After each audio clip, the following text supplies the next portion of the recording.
The following radio program you're about to listen to is provided to you, the listener, by Inked Geek Studios.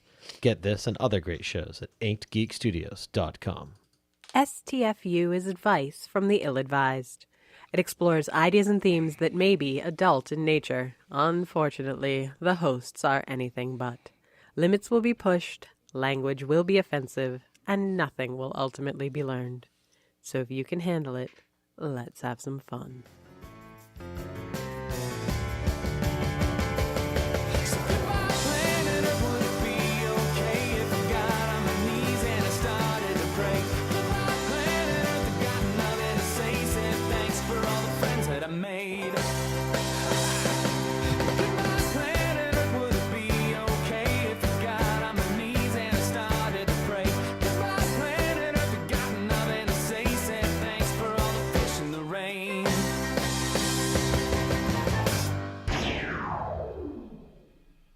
Oh, am I actually opening the show? I was waiting. First of all, you could count me down if you're expecting me to do it. But then I said you were taking lead on this one. I thought you were gonna do like the call in and then or like the lead in and then I was just gonna like bring up the subject. But anyway, hey everybody, welcome to episode 3 of STFU. Is that all it is episode 3? Yep. I've been gone so long. Well, we tried to wait for you. I thought you guys would be balls deep into this by now. It's more that you weren't the only problem. Yeah, no, he wasn't the only problem. Well, I'm back. You are back, which is good. Welcome back. Hey. But yeah, so it's episode 3. I am one of your hosts. I'm Nate. I'm joined, as always, asterisk, by Brandon. I am Brandon. And our usual intro man, our co-host from the West Coast, Corey Scott. I am Brandon. Now, can I just say that you say asterisk, right? Well, I think the only shows I've ever missed have been this show in years. Right, but this is the show we're on. Oh, this is the least important show. You have someone else. Okay, so and it's midweek at 10. So your presence is... And I can't help it that my job makes me work that extra day. No. Fuck that job. Yeah, fuck that job. It is like Tuesday night at 10 o'clock. If this was regular Sincast, wouldn't I be an angry man about that fucking place? But it's not. It's STFU. It is. It is indeed. Yeah, so anyway. it's not like you've ever derailed STFU by turning in a show about going ass to mouth in the first episode. How does that derail the show? I thought the topics were open. I thought we could talk about anything. I do love is that. Is that not a taboo subject? I mean, it depends on the... It depends on the present. The mouth? I suppose. It says it right in the disclaimer for the show. If you it does. Take it. But, well, that disclaimer was not there for episode 0. Can you take it, Nate? That was the after effect. Yeah, that was the shit. The post haste. Maybe oh shit! Backtrack. Yeah. By the way, if you think you can take this thick dick, we better tell somebody first. We better, indeed. I've derailed it already. You're welcome. So our episode this week is covering fandoms and tribalism and how so many people feel the need to be part of a team or part of a group. You see it in all walks of life, obviously most notably for present day culture, at least in the States, it's conservative versus liberal, two very big tribes.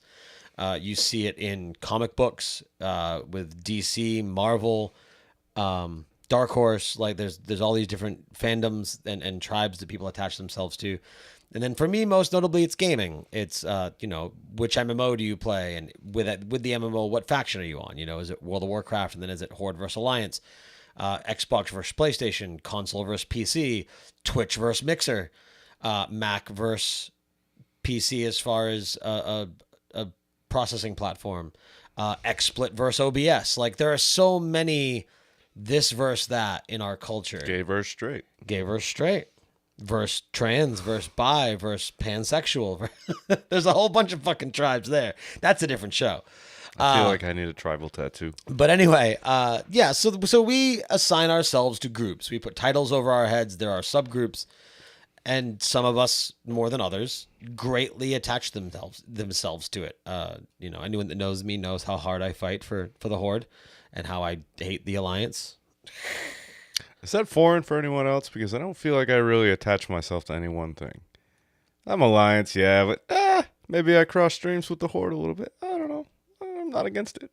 I would say at least the tribalism part, not the fandom part so much, maybe, but where they cross paths, where those Venn diagrams overlap. Right. Well, further on down the line, I think I'll take devil's advocate and just not take a stance because I don't think there's anything that I fiercely believe in. Well, what I was going to say was I think it's when you Pretty identify nihilistic. yourself as it. Like, I identify myself as an Apple guy. I identify myself as not giving a shit. Yeah. See, there's the difference. I guess that's my tribe. You see, The no shits you are tribe. now the the no fucks given tribe. Corey, what about you? Where do you stand on this whole idea of fandom and fanboyism and things like that? Like, do you assign yourself to certain groups? Do you find yourself a part of certain groups? When I was in high school, there was certainly the cliques, the different groups. There was your burnout stoners. You had your preps, your jocks, your cheerleaders. You had your nerds and everything. What I really wanted to be was a term that I heard somebody use once, and it was called a gel. And a gel was just someone who could kind of go from group to group and hang out and not necessarily be the hardcore member of that group and go to every function or be invited to every party, but could just get along with everybody. Now, I don't know how well I pulled that off. For a little while, I did okay. But I think certainly what we look for is a way to define ourselves, and it's when I say I'm a person who identifies more with liking DC characters than Marvel characters. I spent 30-something years reading every X-Men comic. I got my first job at a comic store because I was talking to a customer's son about the X-Men, and my then encyclopedic knowledge of it impressed him so much that he told his mom, and his mom told the owner, hey, you should give that guy a job. But I was still like, Dick Grayson is my favorite character in comics. My very, very close second favorite character, though, is Kitty Pryde from the X-Men. So to say that I'm one thing or another, it doesn't really matter to me. I'm just a person who likes comic books. Now, that itself was kind of a tribe for a long time. The person who was a comics fan. And I didn't hide that, but when I was a kid in the 80s, it wasn't cool. And now you have people lining up to see the Avengers movie, and it's making $1 billion in the first week that it's out. It's very strange to me that the things that made me feel apart from the general society are now very popular with the general society, and that I might be looked at as not being in enough for some people, that I could be called a fake geek because I don't know all the stats now, or because I haven't read a comic in the last couple of years, because I just had a sort of breakdown with the industry of what I found interesting, and I needed a break from it. It's so funny how that works too. Considering that is. Now that comics are mainstream and everything, and that's almost been taken away from the people who have been there the whole time. And I think the late 80s, early 90s were the golden era of comics. Maybe that's because that's when I was a child. But given the stories they had then, even with Wolverine specifically, the Wolverine line of comics, Volume 2 or whatever that was at that time, amazing. Defining for me. So to not be cool because I like comics then, that's just so wrong. Yeah, it's. I mean, what if you were the kid who had those comics and then still had them today, and people are like, "Oh yeah, I'm so into Wolverine. Hugh Jackman is great," and you're like, "Well, first of all, Hugh Jackman is great, but nothing like Wolverine because he's 6 foot something, and Wolverine is a fucking half pint from Canada, not Australia, and is pretty grotesque looking most of the time, and doesn't look like he should be singing next to Nicole Kidman in his day job." But if you're the guy who says, yeah, I've been into Wolverine for years, I've got the original Weapon X series signed by Barry Windsor-Smith, or I've got Wolverine #1 sitting in a bag in a box out in my garage, people might freak out. Or they might still think that it doesn't matter because when they talk about Wolverine, they're talking about the movies, or they're talking about the modern Wolverine, or maybe they're talking about the female Wolverine who took over for Logan in the comics for the last few years. It's still so subjective, and if you choose, you can still have a breakdown as to this is what I mean when I'm talking about this, and if you're not on that page, then we have a conflict. Right. And I don't get the conflict. There's just endless things you could talk about too when you compare that to rock and roll and heavy metal and all of the different genres that you can break down. In terms of comics and fandom, oh my god, it just goes and goes and goes to a microscopic level. Have you ever seen Inner Space? Oh yeah. Yeah, it's like that. I need Martin Short. I need to be inside him. Anyway, Nate's outside of the box because he hasn't seen Inner Space. Right. I wanted to go back it. to you saying you wanted to be a gel. Nate, that's very Donato of him to say that. I think he was the one person I could think of from our school that was like that could Very much go so. anywhere. Very much. Now, for you, Nate, in school, I mean, we hung out. How would you have identified yourself then? Like, would you have assigned yourself to a group? I mean, I tried. I mean, as far as what I got assigned, and like my biggest memory from assignment is me and Groovy being Shrek and Donkey. That's awful. Because I was a big kid and Groovy wasn't. But no, I mean, I hung out with I believe his name was Noah. I saw Groovy as your bachelor. Yeah. I believe his name was Noah. Like we would hang out and play EverQuest on our laptops in the basement. So I mean, I was definitely kind of part of that. I mean, high school was 99 to 02, right? Yeah. So like I was already, I mean, I had been playing Ultima for 4 years by the time that So at the high time, school you would have started. considered So- yourself like proto gamer yeah, before that I was mean, really yeah, a thing. I was playing MMOs before MMOs were cool. I was doing the RTS thing before that kind of blew up. Like, I mean, not to sound hipstery, but yeah, like I mean, I was the middle school, high school gamer before when that term was derogatory and not complimentary like it is now. It's a much different world. High school for me was cliquey, and I identified with the goth kids, though I wasn't necessarily gothic. I think I was more grungy, but middle school was really where the cliques mattered. Can I steal one of those? Yeah, go ahead. That's where you really had your jocks and your nerds, and obviously I was a nerd. Here I am. But by high school, yeah, you had different social groups, but at Deering specifically, where we went to high school, I don't think it really mattered. There was no bullying in high school for me. There was no problem. I mean, I didn't meander through different groups. I stuck to my own, but it was never an issue for anybody. Nobody really judged anybody else that I saw. It was in middle school where, I mean, I was in fights and problems, but most of those kids went to a different high school. Right. So by that time, it was, neither here nor there. But yeah, gothic, I definitely gamer, gel. I was a social outcast for most of my school years up through my junior year of high school, but that was when I changed essentially my identity. When I left the school sophomore year being Donald, and I came back the next year being Corey, and people not recognizing me as the same person.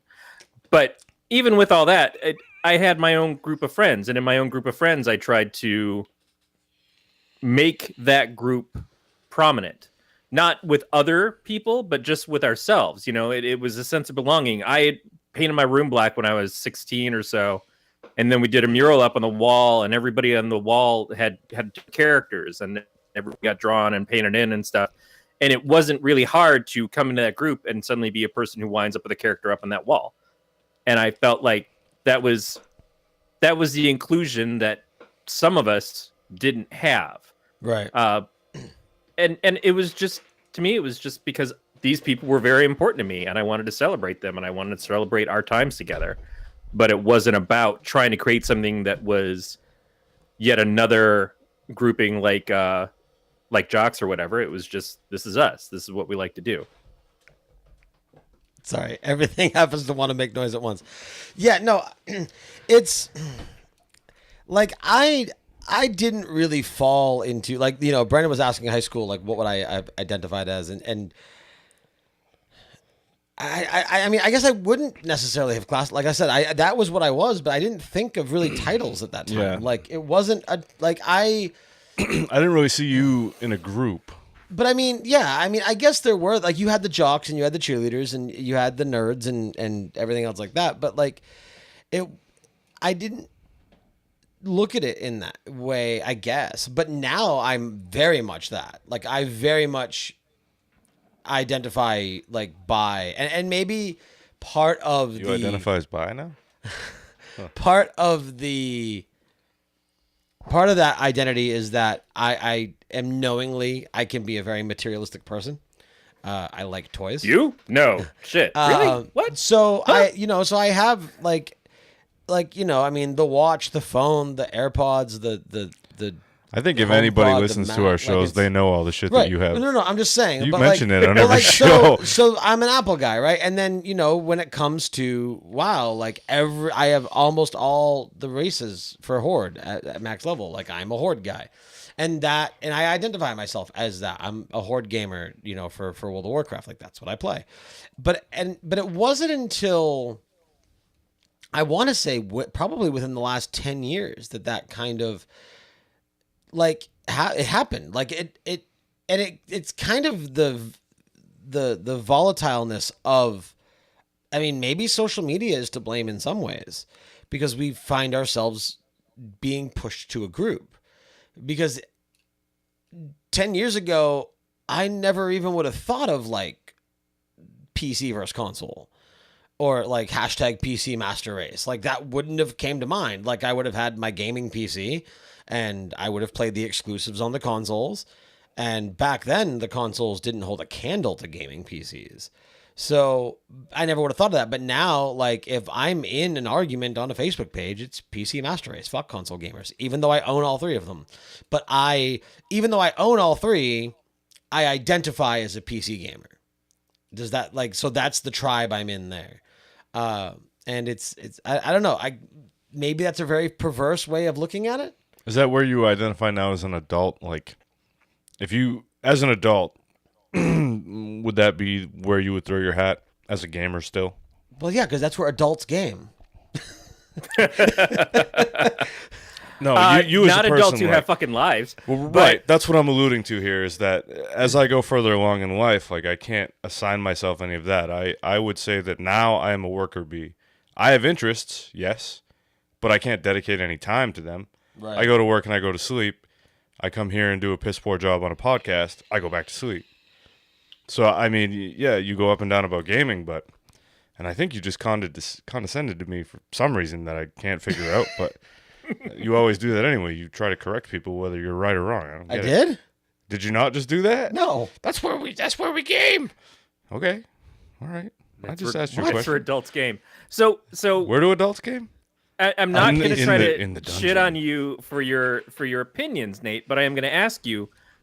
See, the status of the Apple stuff, I don't really take issue with, because that's a common thing that people just look at someone who's got all the Apple stuff and they're like, oh, this is some pretentious prick who just buys Apple. That's not necessarily a person's fault. 15 years ago, it was Sony. You buy a Sony camera, you buy a Sony TV, you buy a Sony player, whatever the things, because they all work together really well. Right. The Apple stuff all works together really well. If you buy into one and you like that thing, then you're going to be prone to like the other things. Right. And there's nothing wrong with that at all. And having the money to enjoy that is okay. I don't invalidate anybody for being able to buy the stuff that they want to buy. And yeah, if you're a walking logo for a company, big deal, because it's your choice to support that company if you're getting what you need out of it. Right. If you're a person who says, oh, Apple's the greatest, and then you see that the features of the new Samsung phone are much higher than what the Apple phone is, and you're still like, yeah, but Apple's better, you might have a problem of being too drawn to a brand. Nate and I might have Now, a if you can problem explain- with pretension Yeah. then, because despite Right. despite Android having better features, they don't work half the time. Yeah. Fuck Or No, yeah, they- it could still be that the experience that you can explain that the experience for you is still better, or what you want out of the phone. It's not a matter of the features; it's about how you use it, Right. and how it integrates into your life. Right. That's all okay. But the PC gaming thing, I'm just going to ask you: do you feel like you lean towards PC gaming because you want to have the very best, the very fastest, most powerful system for overplaying other people? Or is it because you just find it's a more comfortable system and the options are for you what you enjoy? If I'm or do you validate yourself through the things that you have? Well, do you just like to whip out your dick and show it to people? No, yeah. I like my diamond studded. You know, I said that with no offense. No, right? I know. Okay. No. So if I'm being totally honest about it, then it's just what I prefer. Like, I prefer keyboard and mouse over controller because you can be more accurate, it's more precise. You can have a much higher sensitivity setting, especially if you've got like a 12 to 16,000 DPI mouse. Like, you can be significantly more accurate than you can be with two thumbsticks. I have an ultra wide monitor, so instead of 16 by 9, I game in 21 by 9. I get 100 for games that support that, which everybody but Bethesda does, because Bethesda can go suck a dick. I can't understand that at all. Because they suck. And they make repetitive, boring games. Anyway, I've never beaten one. Come at me, Skyrim lovers. I don't give a shit. You're not wrong. But anyway, so I prefer that. So you get the ultra wide, and I like that aspect. It does pose to be a little bit more of a headache if you don't have, like, don't buy an ultra wide monitor if you don't have a good computer, because people don't put two and two together. That they're also, the video card also has to display 150% more pixels. People have to realize with PCs where the bottleneck is. Right. Absolutely. So, but the biggest thing for me is the frame rate. And so I have a PS4 Pro and an Xbox One X, which are the 4K systems. I don't play them in 4K though. Now, because I have the TV, but I don't, because when you play them in 4K, they're locked at 30 frames per second, which is like slow. It's really slow, especially if you're used to 100. But I want to ask question. Can I interject? Because this is something I don't know offhand. Yeah. Oh, the human eye. What is the frame rate that it can recognize and not know a difference beyond? it's debatable. I can tell you that I have played a game at 260 frames per second, and it is visually different from 120. Mm-hmm. I think it goes person to person. Mm-hmm. It depends on it, just like with glasses. It depends on your capable of vision. But yeah, with my vision, I'm probably not going to see much of a difference between them. Right, but I figure 60 frames and beyond, it's indifferent to me. No, there's. But despite being a gamer and agreeing with you in that PC is the way to go, I'm not as into it as you. So what do I know? Right. No, again, and that's what I wanted to ask. You have a system that is capable of doing that 240 hertz refresh rate. My monitor is only 100, but yeah, I mean, I have a but right. But you have a system that you've invested a lot of money in, a lot of time into building and everything, and it's a pretty high spec system. So you see, as a PC gamer, a very large difference between that and a console. Although the consoles are performing very well, and the consoles are doing great. Several generations old now, so they're not where they would be. I mean, if we got a PS5 next year, right, or the next Xbox generation, they might perform seemingly better than your PC for at least the time being. Right. But for the person who's a PC gamer that doesn't load up on the specs, and their game experience might be compatible or comparable to if you're a gamer on a budget, go console. Because for $500 for the Xbox One, now see again, now we get into another fandom or another tribe. Is it Xbox? Is it PlayStation? Or is it Switch? It's so funny. It was always PlayStation for me until 360, and now I can't go back. So now here's the funny thing, right? So, and we can kind of delve into that. But no, if you're a gamer on a budget, go console. And the reason I say that is because if you're on a budget, specs probably aren't the most important thing to you. Which means you can buy into an Xbox 360 or an Xbox One for what, $200? Yeah. So, and it's only natural considering when you grow up, it's always console. Right. So you get an Xbox One for $200. Go out and buy like $100 LED TV at Walmart or something, and you are going to play every game that I can play on my X on my 4K.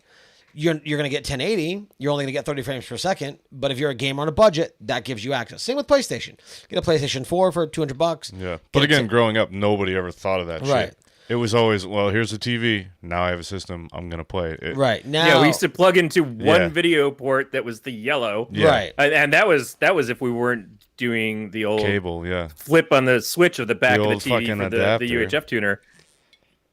But it wasn't until Christ, I don't know, my mid-20s where I started really caring about that stuff and adding on and well, I adding don't on. think it was a knowledgeable. It wasn't even up until recently that.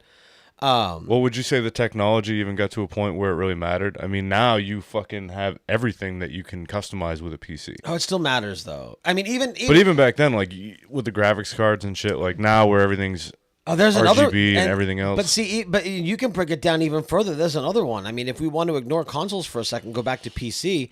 So PC, NVIDIA versus ATI. NVIDIA ATI, Intel versus AMD. AMD. Well, ATI is owned by AMD now, so it's NVIDIA versus AMD or Intel versus AMD. Windows versus Linux. Again, Windows Mac, but Mac's not really a gaming platform, so that's not really part of this conversation. Because Macs are far more expensive and don't let you upgrade the hardware. No. And the hardware that they usually give you is subpar compared to a comparative totally. If you look at the anyway. specs on a Mac now versus what we have for towers, Yeah. The difference Give me a break. is like the reason. So, yes, the tower behind me is more powerful than the Mac that we're podcasting on. But the Mac we're podcasting on has Mac OS, which gives me access to Mac OS exclusive podcasting software. and that takes you which back is to mobile devices phenomenal. where, Well, that's what I was going to say is that so you have your three major systems as far as gaming goes. You have your PlayStation from Sony, you have your Microsoft Xbox, whatever iteration, then you have your Nintendo. Now, when it comes to the new systems coming out, and they usually hit around the same time, but they're kind of like back and forth a little bit. Nintendo will normally be the least powerful. Well, that's what I was going to say. I don't know three. if I'd call Nintendo a major player anymore. Like, they're there. They're They making are a money. major player. Look at what the Switch is selling. Right. But it's a different experience, and that's what I want to say. But I don't is that personally know anybody where the Switch is their main console. They're a place, right? But that's because of it's a different thing. Right. That- anybody that's what I over mean. the age of like 12. right. They could because Right, and they're a PlayStation Switch guy or still- an Xbox guy, and the Switch is like the sister console. Mm-hmm. But the Switch and Nintendo in general, here's the way I feel about it. When I'm looking at these systems coming out and I'm thinking about which one I'm going to invest in first or which one's going to become the one that's most important to me if I can only buy one, there are probably less games on the Nintendo that I will enjoy versus either the Xbox or the PlayStation. But the games that I do like on the Nintendo system, I'm going to like the most. Because I'm going to love a Mario game. I'm going to love Odyssey's great. a Zelda game. Right. And that's the thing is the experience like, okay, yeah, I can invest the $400 and get the new PlayStation that's come out and I'll play Blu-ray discs and I'll have all these other functions and stuff and there will be a lot of content. But none of those games will give me the thrill that I would have that moment that the new Mario game hits and I can go and grab that for my Nintendo system. The biggest thing for Nintendo for me, like, muted. Odyssey was great, although it came out like you can't hear us. Well, is it your end? Because OBS is still picking me up. I'm pretty sure Twitch can still hear me, and I can't hear you. They should be able to hear me. He's typing it now. Hold on. Technical difficulties. We can hear all. Strange. Leave Hangouts.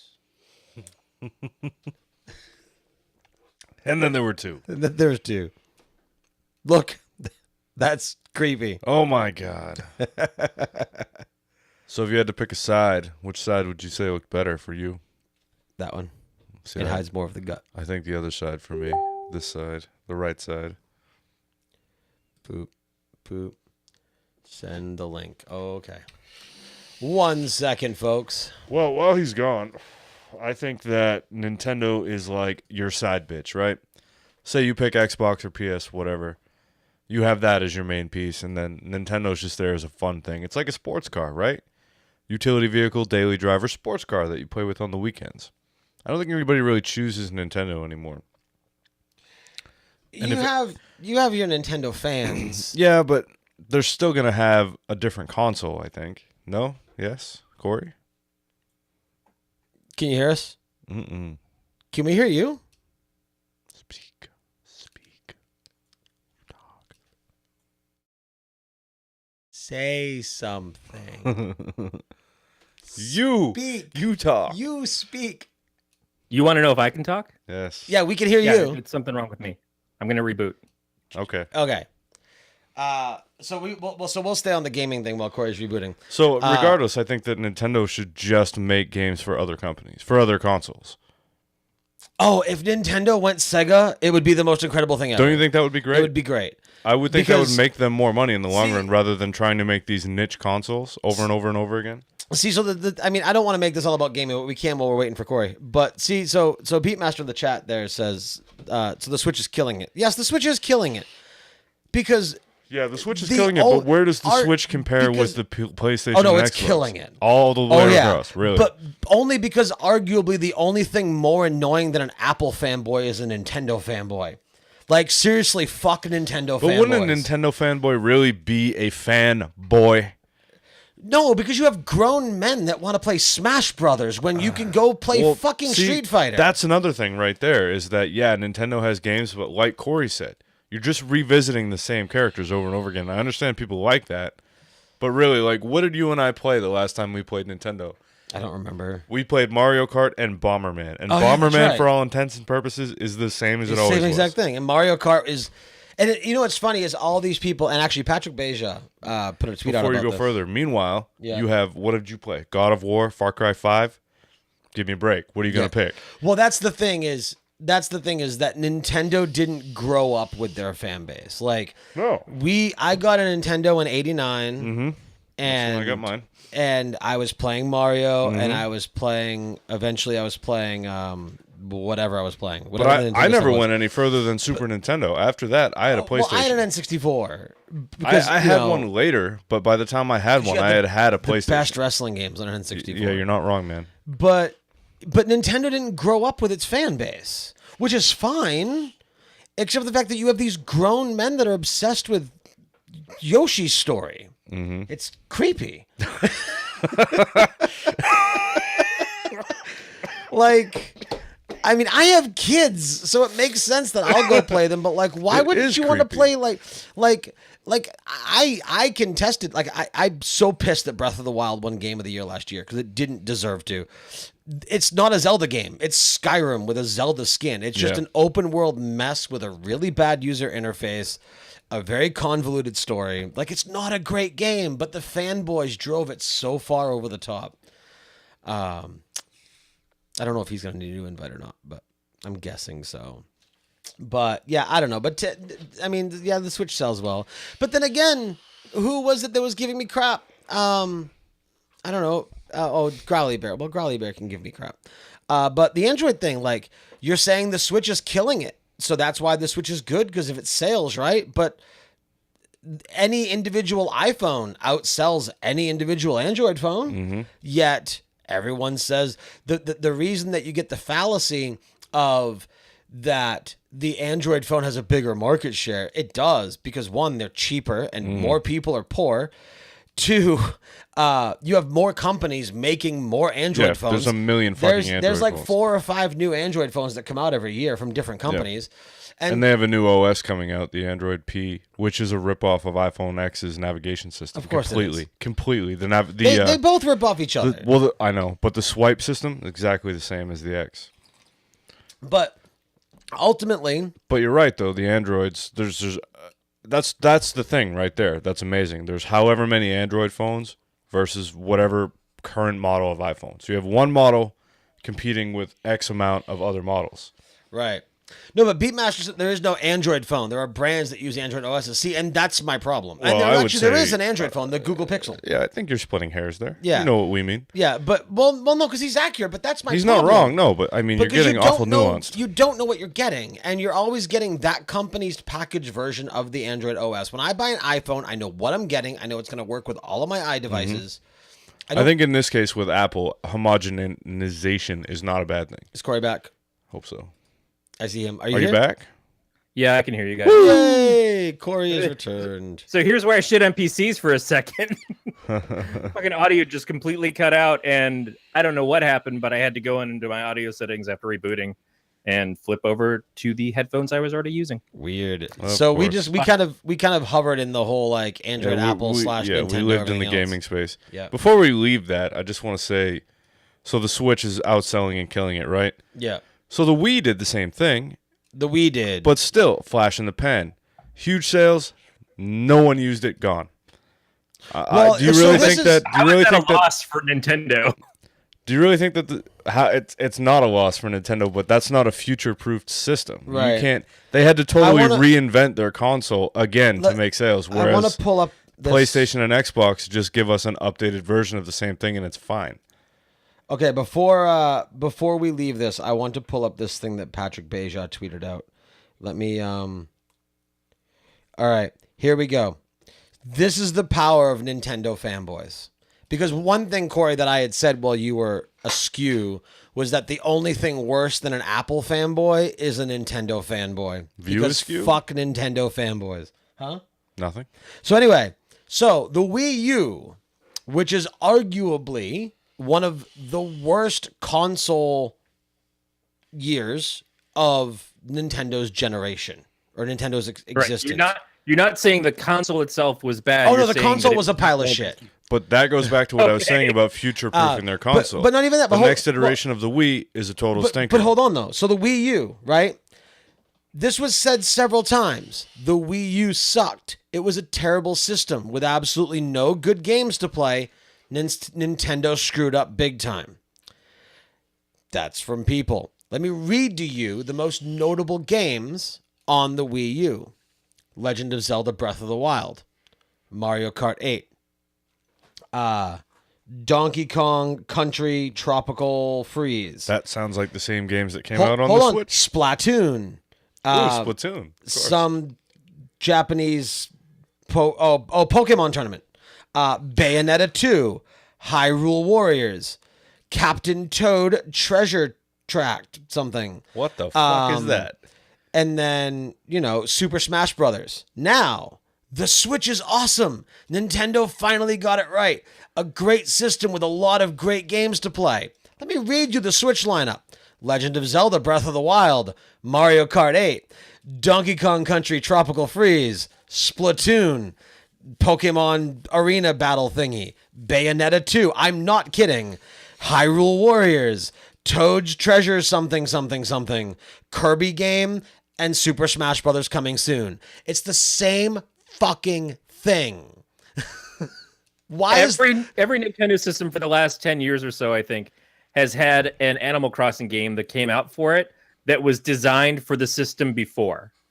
And then Right. they just moved it on to the Right. next one. And that game is so ass backwards.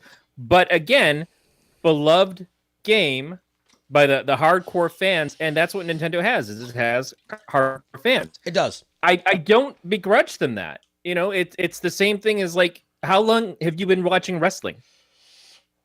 We just did this. What was 1993? 1998. So 25 years. 20. Yeah, and do you think wrestling is as good now as it was No, in it's its a pile heyday? of shit. Right. But you're still a fan. It still manages to pull you in all the time. I enjoy And it's I enjoy the personal goddamn abuse. thing, match after match. Really, it's only interesting when somebody gets really fucking hurt. At this point, half but- the fun of wrestling is you knowing love what's the going to thing. happen and calling it before the announcers call it. Right. The fun is having the experience. It's like going through Yeah. the motions with Christ, somebody there's you don't love anymore. we have to go back a little bit further, but go pre 2001. There's another one: WCW versus WWF. Yeah. There's another tribalism and a fierce, fanboyism. fierce. NWO versus DX. Like it was there. It just ultimately. And I think that's the problem with wrestling today is there's no competition for WWE No, because really. Impact doesn't hold the candle. No. There's He has complete monopolization on that, and it just makes which it is why lazy. you have your tribalism from main roster to NXT. Right, exactly.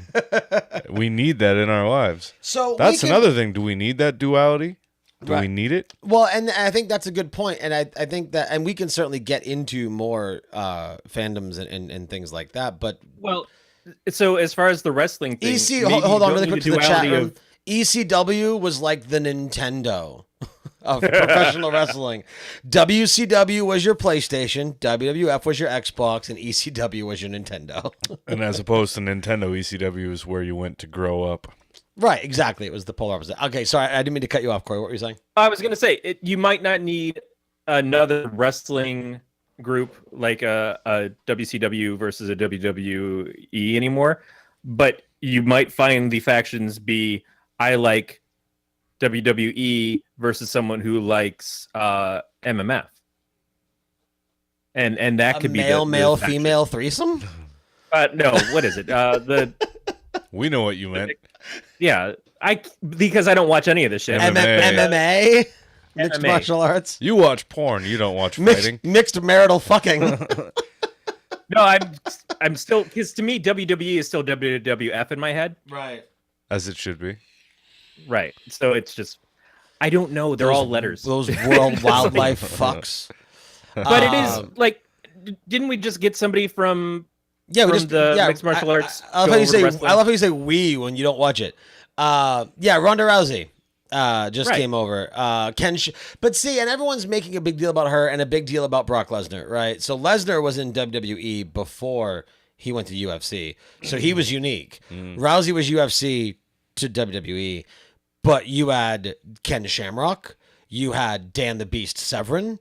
Like there were plenty. I actually know the name Ken Shamrock. There were plenty of UFC guys who went to wrestling. I think it's funny that he said we despite not watching wrestling. That's what I said. It just defines the fact that like MMA is where the cool kids go. UFC is for the bros. Wrestling. No, I mean we collectively like didn't we notice that this happened? Yeah. You know, I it was a big deal. It was I still knew that it happened. I knew that Rousey went over there and she got kind of gifted the Piper persona. Right. I still think it's inherently where she was good friends with Rowdy. I still think it's inherently where the nerds go to watch people fight wrestling. I mean, it is because it's not because it's drama club with fighting because it's all acting. Well, it's a soap opera for boys. Yeah. So and that's what I like. Like I like. Although their stories right now are stale. And again, within wrestling, there's another tribe. You have your pro kayfabe and your people that are happy that the kayfabe's gone. And those are two very strong tribes because the people that wish kayfabe was still there are huge and loud. And they're a bunch of dullards because they fail to realize that without kayfabe, you have so much more to talk about. Well, you do. But we all agree that nobody likes Roman Reigns. Right. You are correct. Unless you're 12. Right. And even then, Johnny Fascist Roman Reigns is the Nintendo. No, Roman Reigns is the Magnavox Odyssey 2. Actually, he's the mobile gaming platform of Odyssey 2 was the gaming platform I first had as a kid. It was compared to Atari. It was a much better system. It got sued because their Pac-Man ripoff was better than the Pac-Man on the Atari 2600. Of course it was. I don't even need to be here. We have the same cycles. It's just terrible. Funny little tidbit of knowledge that not everybody might know. So the PlayStation is on 4. They're actually on like 8 if you count the S's. But anyway, so the original PlayStation was not the PlayStation 1, but it was the PSX. Mm-hmm. Do you know what the X stood for? Anybody? Well, it was the 90s. I'd assume extreme. Nope. I was waiting to see if you were referring to the fact that the PlayStation was originally melded with the Nintendo. That's where I'm going. Okay. Then but go do you for know it. what the X stood for? No, tell me. Chat room. Tell us. Chat room. The X stood for experiment. It was the PlayStation. I was going to say excrement next. It was the PlayStation experiment. And the reason was because originally the PlayStation was... So remember there was the Sega Genesis, and then Sega had the Sega CD. Right. I'm going to, again, faction myself out. Now, I didn't own any of these systems.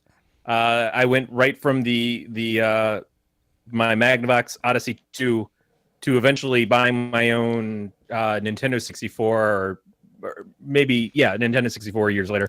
But you mean in that time period... with the dildo with handles as a controller? Sure. But in that time period, I played a lot of the TurboGrafx and the TurboGrafx Duo. Yeah. And that system... TurboGrafx or TurboGrafx 16? Well, it was TurboGrafx 16 and then the TurboGrafx Duo, which is when they added the CD to it. Oh, yeah.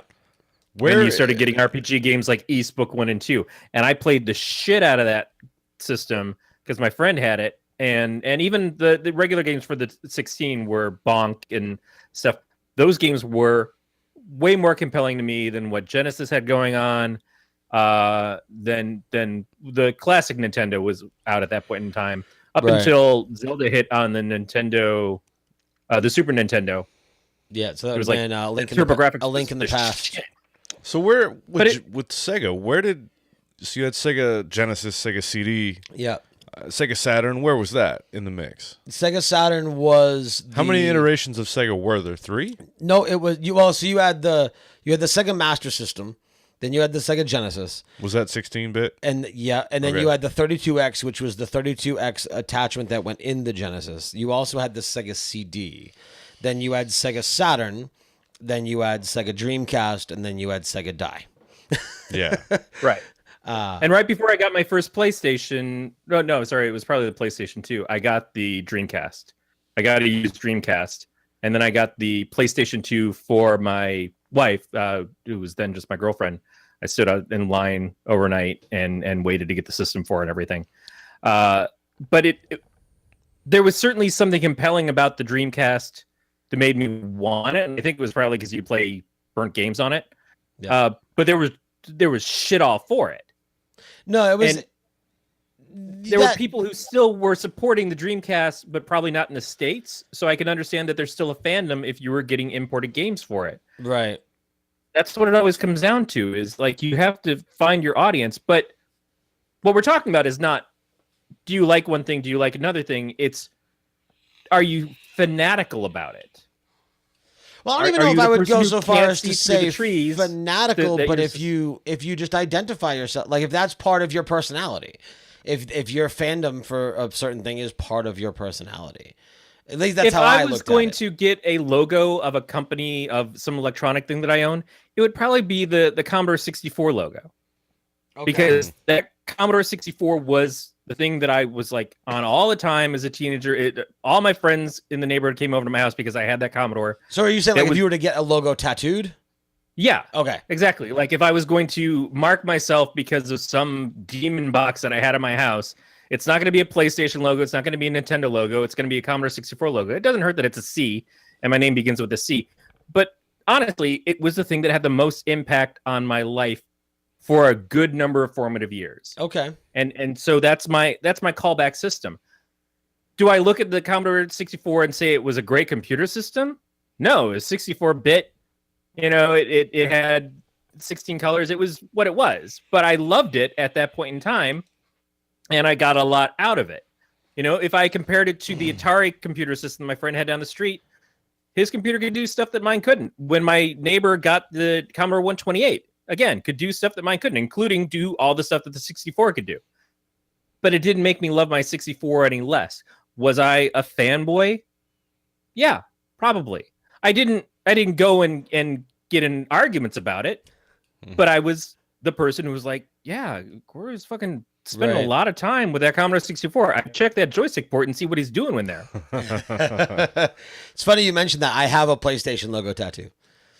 So, Yeah. Yeah, that I had figured. occurred to me. Yeah. It's funny. There's the only thing I can think of that I would brand myself with that I love that much would be the Dark Tower series. Right. See, I was actually going to get the Apple tattoo, but not Yeah, the I'm surprised actual you don't logo. have that. But I was going to get the actual logo. I was going to get that artist rendition that they did where instead of the bite, it was Steve Jobs' silhouette. And I was going to get that when he passed away, and then I just never got around to getting it. But it's a pretty cool logo. I don't think you should get that tattoo. For a company that you give that much money to and write on yourself, I mean, they owe you something at that point. They owe me better. They owe me more products. They do. Like, if you go that far, they should give you a new phone. They give me a new phone every year. I'm cool with that. Yeah. Yeah, but at have you your ever expense. seen somebody who's got their girlfriend's name tattooed on them, and then they had to correct it? Like Yeah, but I'm- Johnny Depp had to Okay. get rid of the Okay, so Winona see, so forever. this is where I'm glad you mentioned that. So this is where fanboyism and or anything. This is where it might become unhealthy, right? So we'll talk. We'll keep it Apple Android for a second, and then we'll branch out. Okay. So the iPhone 10 is the newest iPhone to come out of the works for Apple. I don't know what the newest Android phone is. I'm not an Android guy. I don't care, but. It's Android. There's been 4 of them since we started this episode. Right. See, we said that when you were off the thing. Like, exactly. Anyway. But yeah. So everyone's like, ooh, well, oh, you got Face ID. Samsung did that 2 years. Like they always say, like, hey, Apple, you're just welcome to 2014 or whatever, right? Like, and because we have all these features now, even though Face ID on the iPhone 10 works significantly better than it ever did on any Android device. But You say, but have you used the Android devices? no, but I've read reviews on them. I don't use Android devices. And those reviews are never biased at all. No, I listened. You should backtrack, Nate. You did go and get an Android phone. I did. And it lasted all of 3 days. I did because of Lamia. Yes, and in the last few years, you. Oh no, that's right. Yeah, I tried the S7, Mm-hmm. and I think I said it has an amazing nighttime camera, but the OS is a pile of shit, and I don't have access to any of my media, so I'm getting rid of it. That's right. I did do that. Mm-hmm. So I'm not completely by it. But no, so everyone's like, oh, well, Android did this first. Android did that first. And for one, I don't care what Android does. I'll wait for Apple to do it. I get excited when Android has something new because that means that Apple's going to have it in a couple of years. And I'll be excited when Apple does it. But the argument that I made was, so everyone's like, okay, so the iPhone got an OLED edge-to-edge display, which was the very first iPhone to do that with the iPhone 10. Android phones have had it for a couple of years. And everyone's like, oh, Android did it first. I'm like, it's the dumbest fucking argument in the world. Well, that's not the point. Android might do it first, but Apple refines it and does it better not even every that. time. But not even that. Even if Android did it flawlessly and Apple did it flawlessly, it's still the dumbest argument in the world. Corey, what is something that you're working on right now? Like, you don't have to be specific, but like, what is something that you're practicing or working on or something you're kind of honing your skills at? Anything. Well, I've recently found out about something called masturbation, and I'd like to get back to it. Okay, there we go. So, no, but we'll play with that. You recently found that? You're telling me at this point in life you don't have that down to a science? Okay, that is an old Seth Meyers skit from Saturday Night Live. I think the first season is on. Okay, so give me something. I don't know. I'm moving offices. Okay, I'm changing our offices so over, so we're hooking up a server. Okay, so let's say I want to chug this beer, right? And my goal, because I've never done it before, is to pop the cap and chug it in one swig. Well, you gotta learn how to open your throat, man. Because I've never done it before, and I want to do it as a goal for myself. If Brandon said, it's a weird goal. If Brandon said to me, open your throat. Well, somebody else already did that. I've done that. Corey's done that. The guy down the street's done that. I would never say that to you. I don't live in a world of one-upsmanship. Exactly. I can't even fantasize about that. Exactly, but that's my point, is every Android fan does. So not every Android fan. Okay. Establishing that a part of the problem with fandoms is the extremes of the hyperbole. Okay. The Android everybody fanboys. does this, and Apple always does this, and Android always does this. That is where a lot of this comes from. Is that people can't just have a discussion of a back and forth. They have to one up or top out everybody else's point. Okay, every Android fan that would say Apple did it first. But so really quick, the argument was so I should not try and achieve my goal of Are you gonna drink chugging. that or sit on it? Don't hold it like I'm just that. saying, what? Just I should not try and achieve my goal of chugging this beer just because another guy already did. That doesn't make any sense. Because you're an alcoholic and we're here to help but you. You're missing my point. But my point being is when everyone says, oh, well, or when the Android fans that do say this go, well, Android did it first. What, so Apple shouldn't make the effort to improve their products because Android already did? Do you invalidate all of your accomplishments just because somebody else did it before you? And then that whole thing becomes cyclical anyway. It's the dumbest argument in the world. But it's not like Apple hasn't used that argument. Because one of the things that happened after Samsung started doing smartphones is that they looked and performed a lot like Apple smartphones. If it wasn't for the iPhone, and Apple sued the shit out of them, right? Huh? Because if it wasn't for the iPhone, phones wouldn't be like they are right now, or at least they wouldn't. In some ways, but again, it's not like Microsoft wasn't doing phones before that. They were doing smartphones already. It was different, and Apple definitely did some things. But the first iteration of the Apple phone didn't have apps. Didn't have a keyboard. Can we just all agree that Windows iPod with a phone on it? Can we just all agree that Windows Phone doesn't have any fanboys? No. No, Although I it's read an sad article because- today saying that Windows was coming back to mobile despite not having any phones. So we'll see Right. how that goes. I thought they closed their Nokia my division.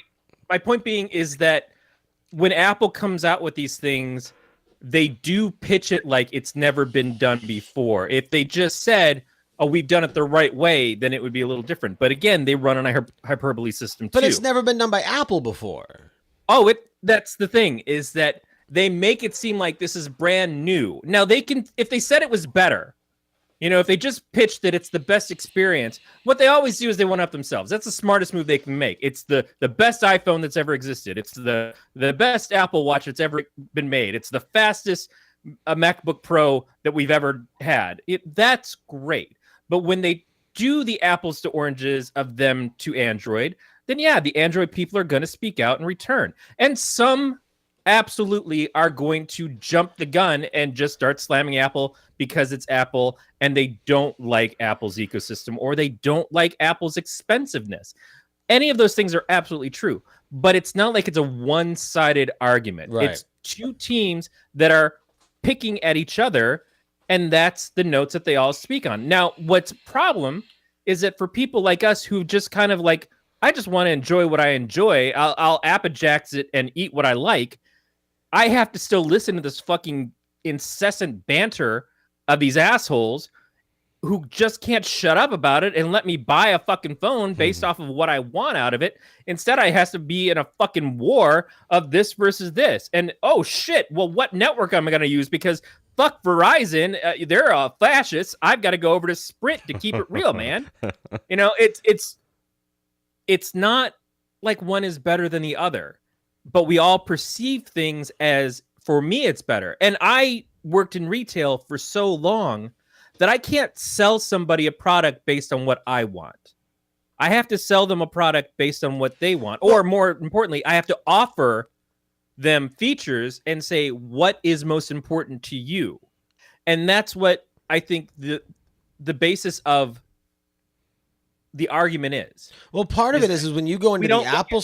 We don't look at people with empathy. We don't look at each other and say, "Oh, this would improve your life this way." If I can't look at you and say how this feature is going to make your life better or smarter or easier or more fun, then you don't fucking need the phone to begin with. Right, but you think it'll make, not you, but you, the salesman, they think it'll make my life better because it makes their life better. When you go into an Apple store, they're not just trying to sell you a product; they're trying to recruit you onto a team if you aren't already there. But you just described a cult, right? Exactly. The cult of Apple. The cult of Apple. And when you go your core cult, but that's no different than the cult of Android. And even within Android, Android doesn't have a literal church devoted to it. Apple does. Right, Apple has that, and I still want to take a aren't vacation a lot out there of and see that Android place. only stores. No, that's what I mean. Apple has a church, the Apple Store being the Church of Apple. Now, before we get any further, I just wanted to ask, while we talk about defining ourselves by what products we buy, is there a broader spectrum to this conversation where we talk about our ideals and things that are bigger than the phone that we have? Well, that's where I was going to go next. What I wanted to hit really quick was a general topic of, do we think that these teams are good? Do they bottleneck our thinking? Do they prevent us from being open-minded? Do they make us grow as a society, or do they lessen us as a society? I think the very idea of this conversation prevents us from being open-minded because it's where we all go as individuals. Our personal preference and opinion keeps us from being open-minded to a point. Do you guys know about your heritage as far as like your lineage of where your parents, if they weren't from the U.S. or your grandparents or whatever, where they came from? Are you Scottish descent? We know Nate claims that he's Native American, but again, Yeah. You seem to work well with a white man. But do you have a lot of that stuff that has it come up a lot? Did you grow up hearing those things? Do you have family recipes that are from the old country? Any of that kind of stuff? I don't know any family recipes. I mean, I'm German and Irish, and Scottish, how important I think, are is those in things there. to you? I don't care. Right, like it. and I really that's the don't thing. care. For some people, I mean, the biggest tribalism is probably race, or a belief of one race being more important or more entitled than the other. But like, I have a lot of Irish family, going back. I have some Native American. I have a lot of different things. I'm a big mutt. None of those things really affect me in my day to day. So I'm not someone who says, "Oh, I'm Irish," because it doesn't make any sense. I grew up in Detroit. I lived in Michigan for the first half of my life. I've lived in California the second half. I've never been to Ireland. It's not like I wouldn't like to go, but the reasons I'd like to go is because I think it looks beautiful and there's a lot of things there that seem like they could be interesting. I'm also terrified of it because it's a different land. It's a different set of rules. It's outside of my norm getting up every day. I feel safer going to Canada because it's fucking Canada and everybody just apologizes and gives you donut. Sorry. But Sorry. yeah, but if it came down to it, how would I, other than 23andMeing something, how would I know about this heritage? If I was just like, I came out of a box one day, didn't know who my parents were or anything. It's like, you look at me and you can see some attributes, but other than that, I'm not going to know that I'm German or Irish or Scottish or any of these things. And if I want to wear a kilt, but I don't have any Scottish background, do I still get to wear a kilt? Sure. Or is it, am I appropriating someone else's heritage? Right. And wearing the wrong dress? Well, to the I mean, prom? well, never mind. You could go in a lot of directions. I was gonna say, if a white kid wears a FUBU shirt, is he appropriating somebody else's heritage? Considering FUBU stands for us, by us. Like, I mean, Well, it's weird to be an American and live in the land of immigrants, the melting pot. Like fuck, dude. I mean, I have Scottish and Irish, French Canadian, so I can kind of pick and choose, right? And can't we all? And even if we weren't, like, I'm what? Indian when it's convenient. Right. Well, what exactly? So what? Here, especially, what difference does it make? It doesn't make a And difference. maybe that's me speaking from a place of ego as an American. Maybe not it's to get the all same everywhere else you go to, and I just don't know it because I live here. But not to tie into another set of tribes, but like it's because of it's the white privilege in a way, because it doesn't matter if you're French or Irish or English because you're white. Oh, but it did. exactly, It did for a but long now- time. that's exactly my point, right there. Now it doesn't. Now it doesn't. It's become more socially acceptable to be Irish. It's still not socially acceptable to be Jewish to a lot of white people. Right, that's true, especially Southern white people. Typically, Right, and typically the that's- same ones where it's not that's exactly what acceptably I mean. black. If you wind up a new group of people and they're like, hey, yeah, you're one of us, that's great. And then they start quizzing you about like your heritage, get the fuck out. Because there's no good that can come from that if they really want to know so much about where your origination came from. That is not going to lead to a good place. Yeah, get the fuck out if they start asking you about your astrological sign too. Yeah, probably. Like, just get the fuck away. No, I mean, fuck, there's another group of tribes. What's your sign? Piss off. But no, and I think that's the like we joke about on the show all the time, and I'm sure somebody may have heard this and heard me say it, but no, I'm Native American when it's convenient. Like, because I'm white, I look white, I identify as white, I call myself a white guy. My dad has heard me call myself a white guy and get mad at me for it. Because I'm white. But it's a bigger deal that you've never had to deal with the strifes that a lot of Native Americans have had to deal with. I haven't. No, right. And that's the bigger problem. That's probably It's a part not- of it, right? Like when they changed Columbus Day to Indigenous Peoples Day, I'm like, are you fucking kidding me? It's Columbus Day. Piss off. Like, But the reason why is the same reason why we're tearing down statues in the South of people who fought for slavery.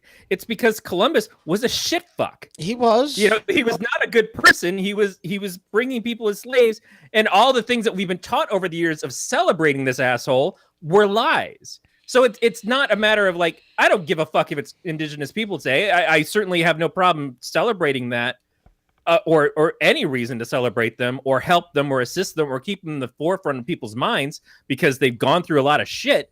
But the Columbus Day thing is because fuck Columbus. Right, but like, and that's the problem is we're used to it being, well, Columbus is great, and Columbus landed on Plymouth Rock, and all this great stuff happened. We wouldn't be here if it wasn't Is that for him. still the MO It's in school, though? Is that what you get, is Columbus and Vespucci and all of the other great explorers that killed everybody when they right, came and that here? was the thing, is everybody was horrible back Is that then. still the lesson plan, or have they changed history for the better when kids go to school now? We still I don't got have kids, so I have learning no idea. out of books from 1989. Yeah, I'm sure in not public much has schools. changed. So, They're Right. highlighted and footnoted and whited out. Okay, so my question is then, at this point, are we beyond the point of reparations for that particular point in history? Does it matter? You don't need any fucking Columbus Day- reparations. Nobody is alive right now that was affected by Christopher Columbus. You get reparations. If you didn't, Hold would that up. change your opinion? I'm gonna argue that one too. I'm gonna argue the no one is alive right now that was affected by Christopher Columbus. But can't Columbus Day just be Columbus Day at this point? Do we really need to live in this world of outrage for something that's... It's not about outrage. It's about putting an end to something that never should have been in the first place. Now, if you want to have people picketing the streets and stuff like that, maybe we can find a better way of voting. Okay, we can get put rid an of end to stuff? Columbus Day, but how many generations is it going to take to do that when we've had Columbus Day for so long? And do people really care any more than, oh, I might get the day off from work? Really? Well, do people that's care the thing, any is more than that? Most people don't want to be inconvenienced because it doesn't matter to them, but it matters very much to somebody else. And what Nate was saying about who's alive that was affected by Columbus at this point, the people who are still dealing with this, the people who are still in slums or living on reservations where they're having their land taken from them still more and more because we have to have a fucking pipeline go through this country for more oil, versus having the freedom that every white person has had for the last several hundred years since Columbus came here and helped slaughter the indigenous people of this country. People are still being affected by the slavery, not because they've been slaves themselves, but because everything that slavery represented is still getting pushed. It's still being allowed. And Right. it happened over a long time, and it never improved. We never fixed the inherent issues that were there. And that is, again, a tribalism thing. The white tribe, successful. Made it all work. Allowing these other tribes to come up and have equal footing is damaging to the white tribe. So we don't want to do it. So we'll disguise things by saying, well, it's just Columbus Day, and what does it fucking matter? And it's just a statue of General Grant or General Lee. And who the fuck gives a crap about this flag on my wall? And don't tread on me and all this stuff. It doesn't matter. It was in a fucking show in the 70s and they jump over the ditch every week. Yeah, but it kind of fucking does.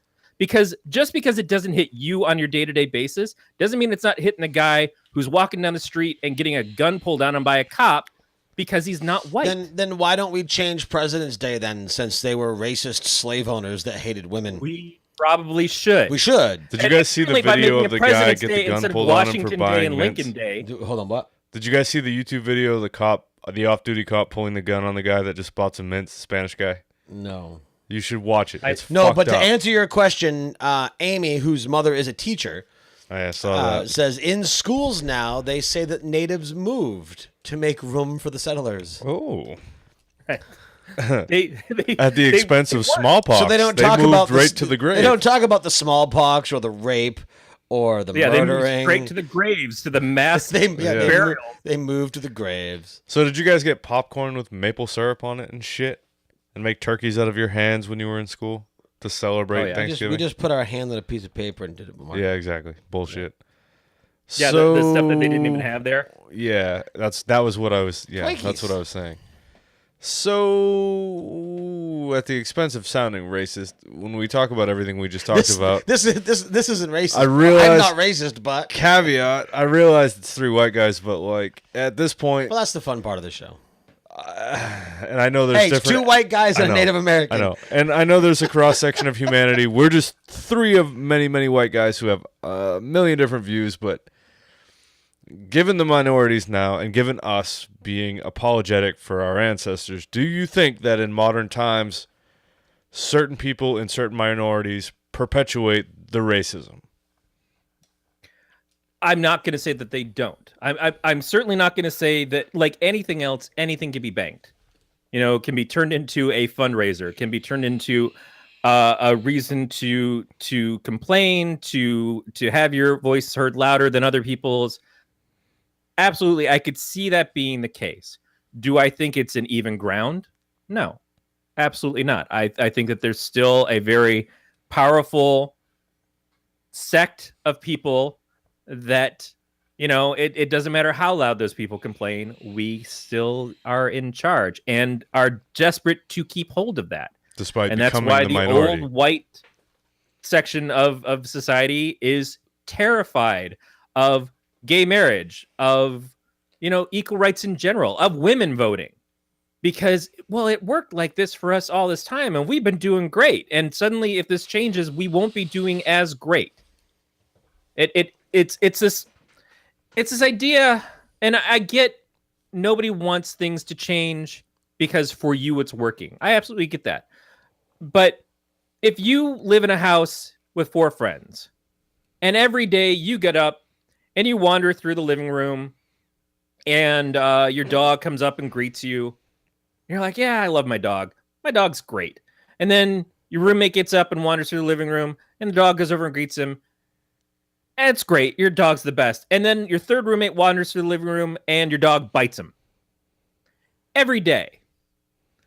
At some point, you kick out that third friend. That roommate's an asshole. That dog might be fucking racist. And what do you do at that point? Do you just that third roommate's the dog's great to us, so you just have to deal with the stitches and the shots in the stomach? Maybe that third roommate's a cat person. Maybe that third roommate is a cat person, but you're all trying to live together. Right. And so it's definitely unfair to that third person what's going on. And if you, even though your shit is going fine, if you don't do anything about it, then you are harboring something towards that third person. You are not treating them like an equal. You're not treating them as valuable. So I like this analogy because it allows us to break it down without pointing fingers at anybody. So let's use this analogy a little bit. Except that damn dog. So, except the dog. Well, no, here's the thing. So in this analogy, did you think through it far enough to decide what happens with the fourth person? Or is the dog the fourth person? No, the fourth person's afraid to come out of the room. Okay. The fourth person has been locked up in a closet this whole time because it's the only space we've allowed them in this rental. So the fourth person are the gays. I was going to say the indigenous people. The indigenous people. Yeah. You missed the part where the 3 roommates moved into the house and told the original owner, fuck you, you're going over there. Oh, it all makes sense now. Okay. Okay. So here's the thing. Well, okay. So for the sake of argument, let's imagine that fourth person is just as friendly with the dog as the first 2, right? So essentially at that point, it's 3 against 1. So you've got a vote of 3 versus 1. Is it the responsibility of you being person number 1 as the dog owner to remove the dog for the convenience of 25% when the other 75% is 100% okay with the dog? Or is it the responsibility of that 25% to go, you know what? These probably aren't the best living quarters for me. Perhaps I should find a new house. Well, this makes me think of the early '90s when everybody was going to go back to Africa, and that's just no, that's not that's where I'm. Not right. No. I'm not. I'm not going that extreme with it. But where does that responsibility lie? It's not when 75%. Talk about it as a responsibility as opposed to an empathy for a fellow person. I think at that point, if we're going to follow it to its end, it's a matter of rising above and learning to deal. We can't just say, well, but what if those this is working out for most of us? Yeah, right. This is working out for most of us. In this situation, we haven't established anything about anybody trying to train the dog or restrain the dog or anything else to change the dog's behaviors. Well, hence rise above and figure it out. The dog's fine. Dog doesn't bite me. This is very like analogy for the gun debate. Well, let me take it another level further. I'm very much one to jump to get rid of them. Let me take it beyond race. So in the modern world... That's why I went guns. Never mind race. Let's talk rich versus poor. So if you can take all the races and sexuality and everything and just everybody's together, really is the divide there, or is it between the downtrodden and the rich? And has the rich encouraged poverty onto the people of different races or whatever. See, Because that's part of it too. See, the problem is if you have people who are in control of more of the jobs and more of the spending, and they give it to their buddies as opposed to necessarily looking outside of their social circles and maybe people who are just as qualified or maybe even more qualified, but because I don't know them or I don't look like them or whatever, we keep the money and the wealth in one sect over spreading around to a higher pool. But now, when you say one sect, are you alluding to a certain race, or are you just saying in general? It works in general. Because it seems to have played out for a certain race. It has. Right. Now, what I wonder is, in the modern world, is it necessarily still that way? Or is it now kind of homogenized where it's a lot of everybody has a little bit of the money? Or a few of everybody has all of the money? Take it as you will. Well, I don't... Like, I think, I'm thinking in terms of locally, right? So, Right. Your parents, my parents, pretty well off. Right. Yours more so than mine. But that's not your standard family unit, right? No. So in the modern world, you have a lot of that, right? Right. It's not like it used to be. So I wonder where the divide actually is now. Is it? I understand that race still plays a role, but really, has it not always and always will be the rich control? I mean, if you think about race playing a role, and again, I'm not one to say that it doesn't, but like you even just said, and I only mentioned it because you had mentioned it, like, you know, my parents are pretty well off, and like you said, more so than yours. I mean, they're over a 6-figure income household, and they're a lesbian interracial couple. Exactly my point. So it's not like the cards are stacked against everybody. Yes, some people have it harder, but like my mom's wife is from Cambodia. Now, would you go so far to say that given where they are at in life, I know you've said it before, so I don't know where I don't know what I can say, but like, hypothetically, would you say that given their social status and everything, they are judgmental or they are accepting? Oh, my mom's she's an interracial lesbian relationship who's a Trump supporter. Because they make a lot of money. Now, do you think that's a direct result of that? Because they make a lot of money, and Trump protects that money. His tax ideals protect that money. Right, exactly. She doesn't want a socialist country because she makes good money. So, do you think that being in that position, that tax bracket, ipso facto, it's, you know, regardless of what happens, that's where you are? I would say how much money you make definitely affects what tribe you are over what race you're in. I mean, look at Kanye West. Kanye West is an African-American who's also a millionaire and is a vocal Trump supporter. But he's also a fucking idiot. But that's not the point. He'll just say whatever he says to get supporter attention. because he's a millionaire. Because John Legend and Chrissy Teigen, who are trying to calmly say, Kanye, wake up. They are also very, very rich and are on the opposite political spectrum. Oh, no, I'm not saying every wealthy person is a Trump supporter. Not every wealthy person is greedy. But it's everyone is so quick to point at race, which it's a factor. I know it's a factor. I'm not downplaying it at all. But I believe it's a card that, like, you see it in shootings. It's because he was black. Or maybe it's because he was dressed like a thug and didn't follow the police's orders. I have to say, I have never seen somebody that was accused of being dressed like a thug dress all that different from all of my friends. Oh, no. But my thing is I get stereotyped. The de facto... I don't get shot, and that guy does. But it's no different than when I get pulled over, and this has happened to me, I instantly get stereotyped because of my tattoos. I'm sleeved up, I got them on my knuckles, I got them on my neck, and I am looked at, and there's automatically a judgment. You mean those things that you chose to put on your own body? But there's still a judgment. Right. That you walked into a room, handed somebody money, and said, put this judgment on my skin You have permanently. self-imposed that on yourself. It will wipe out how Native American I look by covering me in black ink. But you say that. You want that, man. You wear that like a badge. No, I do. You make it a point to make people know that do. happens. I mean, I have cunt tattooed on the back of my leg. So, no, I do. I very much you just do. did it right there. What? No one needed to know that. You just went out of your way to tell us Right, that. exactly. So you want that judgment, so shut up. But I don't know. And that's a very important factor. The equality of choice is important to me. The equality of saying, I'm okay with being looked at this way. I encourage some people to be challenged by the way that I look. That's fantastic. But being born into it and having to deal with that automatically isn't fair. right. And I don't want to say that race is the only factor of anything, because we can quantify these things and we can make examples that aren't based on race. But we can't ignore that a lot of stuff is based on race. And that is a tribalism thing. That is an issue. And it gets more pronounced the more we try to ignore it. Because it's one thing to see a problem and say, shit, someone needs to do something about that.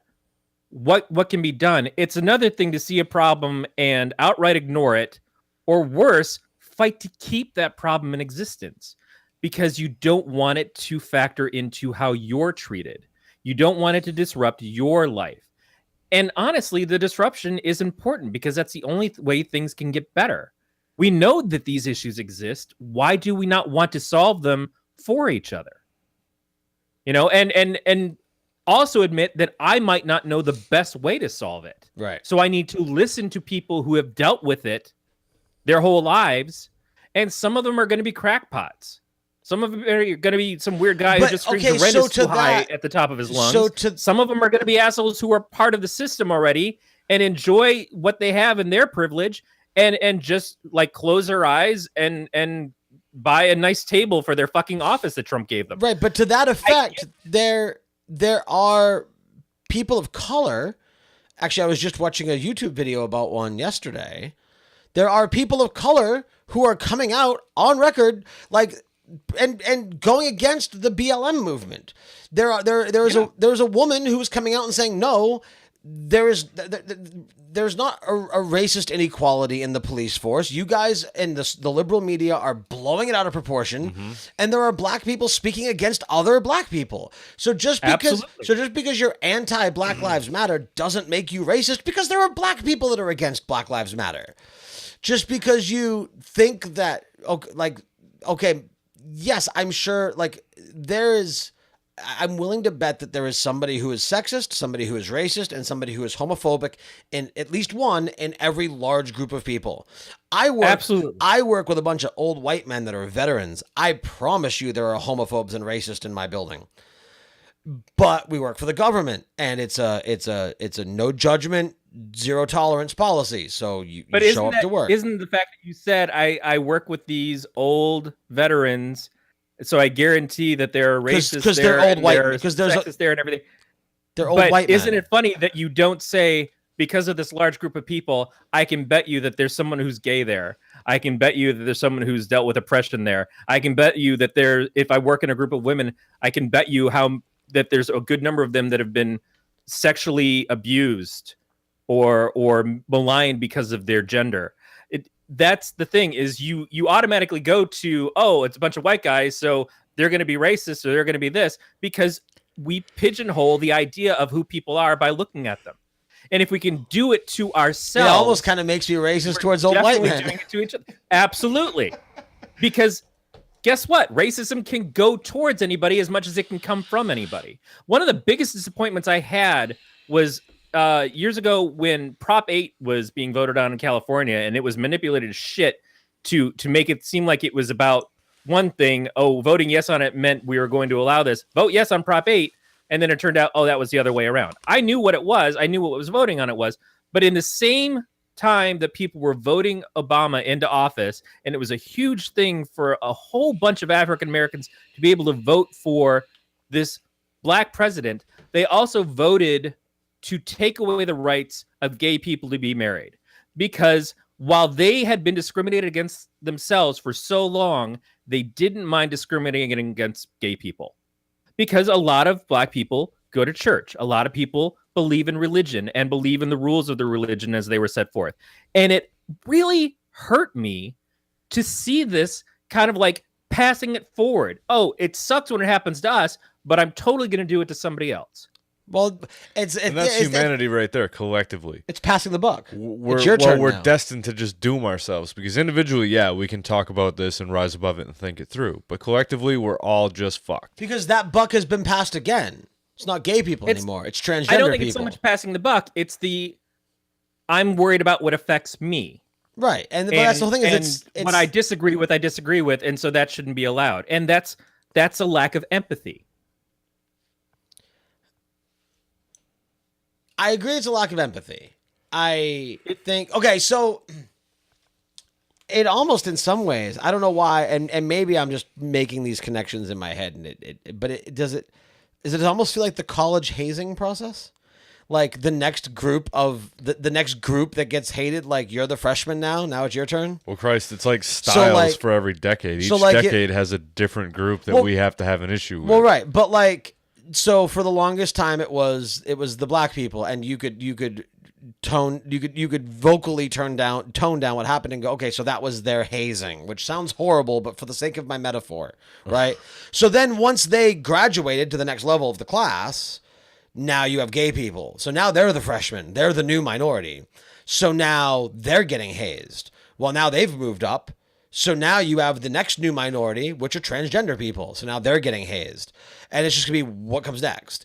And it's a vicious cycle. Does it ever seem strange to anybody else that sexuality and race have been clumped together in that way? I never understood that. No, and it's the only thing that people seem to be, at least, I don't know. It's so fucking... Whites, blacks, gays. It's I never understood that. Stay away from roaming millennial videos, Nate. Okay. But that's just me. I've never been one to care about any of that one way or the other. According to the alt-right, they're getting hazed. Well, yeah, the alt-right likes to make themselves victims. There we go. Do you guys think it would take an alien race coming to this planet for us to all unify? I don't think that we're ready for that. I think aliens That would exist. be nice to live in a Star Trek type world, but I don't think we're ready for it. I think it would. But that's not what I'm saying. I'm not saying it bring us together. I'm saying join us together because we want to kill the alien. Oh yeah, no, that's what would happen. Because we're not ready for that yet, and that's what would happen. And you know what would happen? We would unify long enough to take care of it, or all die, and then we would go right back to fighting. Well, yeah, just like we'd go right back to infighting. Just like with 9/11, everyone was proud to be American for about 5 minutes. Yeah, well, just another version of consumerism, right there. Yeah, it was marketing. Oh, let's get our freedom fries and go kill the Afghanis. Freedom fries, all the country albums that sold. You had Toby Keith's Courtesy you know how much of the Red, White, and Blue. I fucking hate that fucking song. Alan Jackson's Where Were You When the World Stopped Turning? And it was a big. It was they turned it into a marketing scheme. But again, that goes back to what I said about humanity as a whole. Well, I mean, we're horrible creatures. We're going to market whatever we can. But no, I think aliens exist.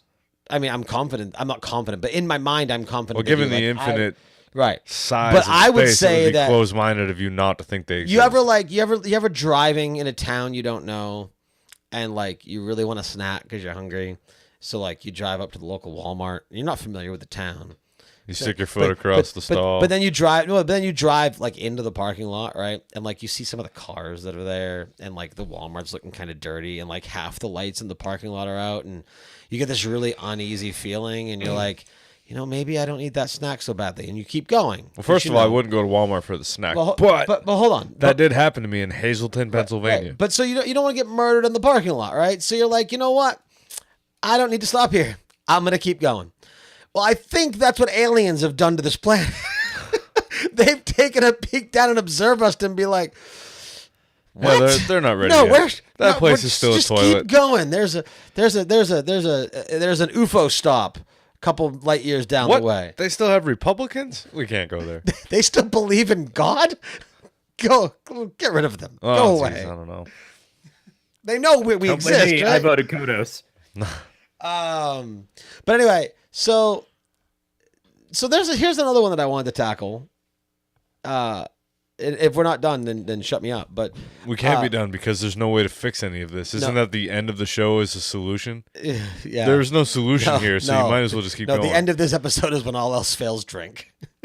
Just go until the aliens come and we die, man.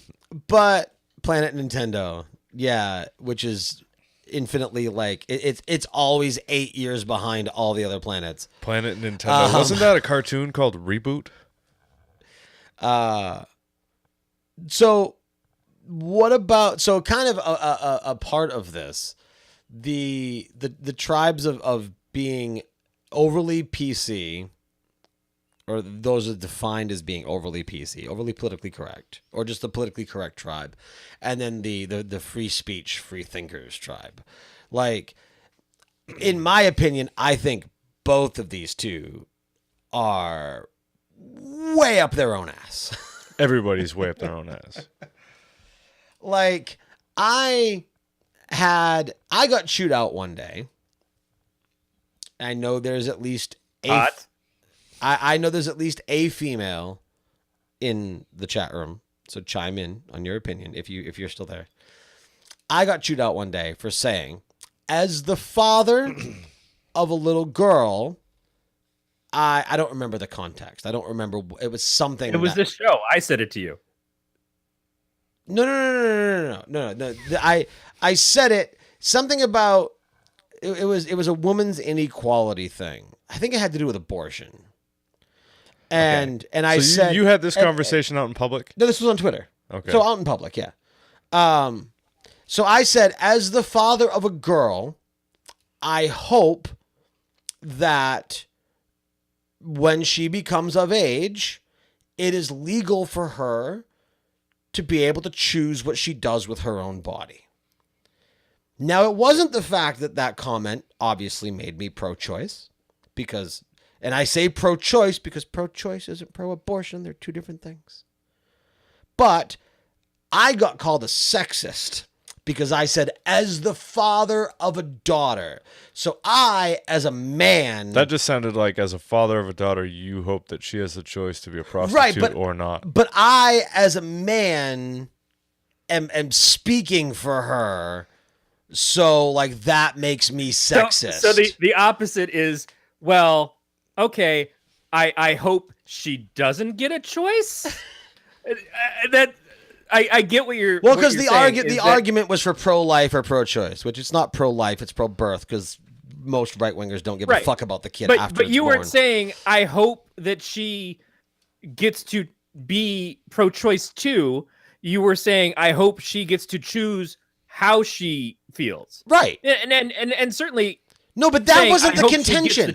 I got attacked by another pro-choice person who was female, who said that what I said was sexist because I did the whole, like, as the father of a daughter thing. Like, it's like they're getting so, like, I don't know, like, there is something about men saying I support women's rights because I have a daughter or because I have a mother or these things, and they quantify it in relationships to themselves. But why is that bad, though? I believe in women's rights because I believe in the rights of all human beings. But you don't need that, though. You don't need that. It's good, but you don't. If I'm a homophobe until I'm in my mid-40s, and then, like, one of my sons turns gay, and that makes me open my eyes to where I'm like, man, I've been wrong all these years. That's a good thing. That's not it's certainly not a bad thing. Right. I agree. There's an example that I've always used where I said, you have two examples here, or two situations. You have a boy in the middle of the road who's about to get hit by a car. In example A, a man jumps and grabs that boy and saves his life, disappears in the crowd, and goes away. Because he doesn't need anything else. He did it because it was the right thing to do, and his motivation was to save that child. In example B, same exact thing. Boy, road, car. The guy runs, grabs the kid, saves the kid's life, throws the kid to the side, and points at me and says, hey, I saved the child. And make sure he showboats, make sure he gets on all the cameras. Their motivations were completely opposite. One of them saved the child because it was the right thing to do. The other one saved the child because he wanted the media attention. And in example C, he grabs the child out of the way and fucks him, right? Oh, no. That's the joke, right? No. But the point is that child is alive. I don't Right. think the family gives a fuck what the man's motivation was. Their kid's alive. So if you do the right thing, who gives a shit what your motives are? You know what I mean? Yeah, no, you can have a moral judgment of that person, like, oh, that's great that he saved that kid. I don't like him very much, though. And you're allowed not to like a person who saved somebody's life. But you know, you're absolutely right. There is a sense of making enemies out of allies. There are people who you can't apologize the right way. You can't apologize enough, or it's great that you want equal rights for women, but because you're not specifically saying women of color, you're not doing enough. Right. And I don't disagree that you might feel marginalized within a group, that it should all be working together, but you do have to look at the fact that you're all on the same side of something, so enjoy that being on the same side to accomplish the things you need to accomplish. But make sure your voice is heard too. Don't say, because you didn't just talk about my plight, that you're not doing enough, because again, everybody's coming at it from their own point of view. Right. And if I say it's important for gays to have equal rights, but I'm not saying the words trans at the same time, it might not be that I don't mean trans people as well. It might mean that, one, I'm not aware enough to know that there's differences. Right. I might not be aware enough to think to name everybody that I mean, but I mean everybody. Right. And so if you come at me, me, bro. creating a hostile environment for somebody who wants to help you, who is there to be a part of your fight, who wants to stand beside you and encourage the things that you want. But now I'm going to feel like I'm not welcome. And the welcoming is what we're looking for. Right. Yeah, That's I'm what going we're to trying feel to make happen. in this world of outrage where you have to mention everybody and split every hair. I'm just going to feel fatigued. Yes, I'm going to want to support you. I do support you. But if you're going to take the time to get mad at me because I didn't outright name every single subgroup, death metal, black metal, goth metal. It almost becomes easier to be judgmental. Well, you're going to make that person judgmental. Right. Or you're going to fatigue. Man, what a pretentious fuck you are. You're going to fatigue them out of trying to help. But Right. again, like, where is the solution here as a whole? Like, it's not going to come with time. History is cyclical. You can see it. I mean, look, okay, this is stupid, but look at Rome, right? We're there. That was us. It's just cyclical. All we're going to do is destroy ourselves. I don't see how we're going to ever. We already are. Well, right. I don't. Okay, so look at Trump versus Obama, right? You can only get so far before you have to take 10 steps back collectively. Right. What the fuck happened in the last year? I can't. Racists and bigots were given a voice. Well, we live in this world of outrage, but at the same time, we have somebody in office representing our country that is just so fucking backward. Whose wife supports an anti-bullying campaign and says that we should teach our kids how to be appropriate on social media? Has she paid attention to what her husband says? The very guy that wants to build a wall to keep the immigrants out has an immigrant wife. I mean, obviously, kicking a dead horse there, but what the fuck? I want to pull Lorax here, and I want to speak for the first lady, as if she's a beautiful tree. Appreciate what she's doing, because she is not the one who speaks like he does, and yes, she is his wife, and we don't understand the relationship that they have. We don't understand why she chose to be with him, and I'm not going to pass judgments on her for these things. She is trying to do something good. And I want to support this person. Did you see Pete Master's comment? Hey, at least you have a shithole country. Right. I just, whatever her motivations, again, she's trying to do something good. And maybe what she's trying to do good can open the eyes of people who are like, oh, I've been defending your husband a lot. And it seems like all the things that you're telling us that we should be trying to do to improve things for our kids, he's sort of the opposite of that. Maybe the world will see the things that he does better when they've chosen to ignore it. just like they've chosen to ignore his infidelities and everything else. But I don't see a reason to attack her for doing the right thing. It's the same thing as the person who jumps in front of the car and wants fame afterwards. And who knows what her motivations are? Perhaps it's the save face, or it's the yin and the yang.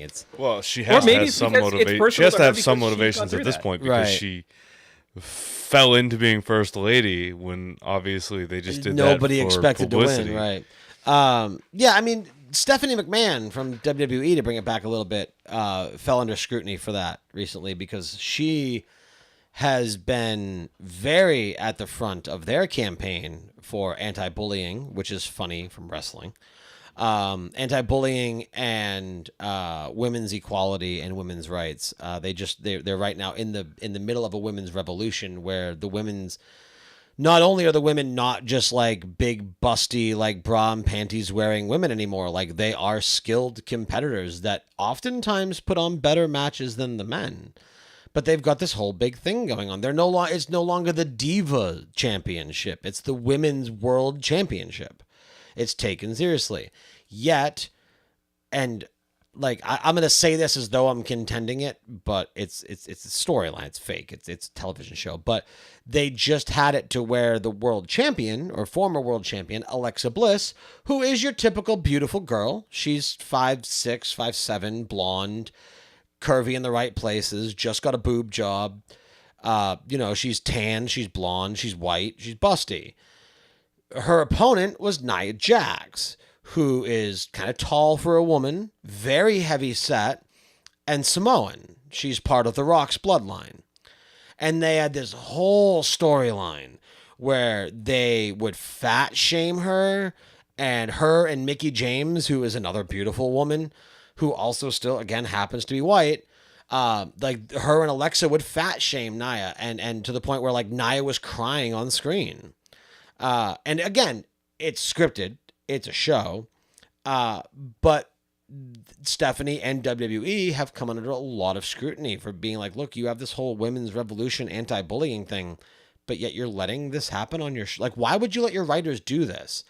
Like, one of the things that was said in the last few weeks was like Nia was in the ring and Alexa came out and she's like, Nia, you're the bully. You're just up there throwing your weight around. And trust me, there's plenty of it for you to throw around. Now, I laughed my ass off when I heard her say that because it's a TV show. It's scripted. They're friends in real life. It's fake. But I can understand where people come from going, you're teaching little girls that it's okay to be bullies. Because everyone wants considered the good guy in this scenario. No, she's the heel. She's the heel, but she's what's the term? She's the Are we talking Alexa Bliss? Yeah, but I mean, she's gonna be the fan favorite because she's the most attractive one on the roster. But, so that's the issue is that because she's attractive, is that people are still going to root for her. Oh, Alexa's my favorite female wrestler. Because she's attractive, you're going to root for her, even though she's the heel. It's not even. Well, I cheer for heels anyway. I was a Stone Cold fan. You're. I'm a Sith guy. I mean, Sith and Umbrella Corp. Like, I like the bad guys. But no, her gimmick for a while was very Harley Quinn. So like she had like the daddy's girl. It was the Harley Quinn from so she had like the red and blue hair.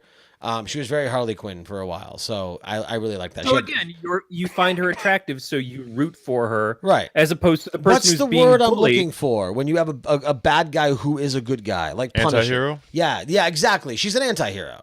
But she's not an anti-hero if she's bullying and making another person cry, which is, again, it's a storyline. Now, I see this as an attempt to use a storyline to teach a lesson. Well, that's what I would have said. If I was Nia beat her and she's the champion. I would have said, yeah, of course. When you have a bullying storyline on Saved by the Bell, someone has to play the fucking bully, but you don't root for the bully. And that's where the education of your kids come in. Okay, we're trying to teach people that bullying is bad, but parents, you still have to fucking step up and say, that shit that's going on, that's the example of what they mean of bullying is bad. That is a bad behavior. So you don't do that, but you have to show the examples if that's what you want to teach.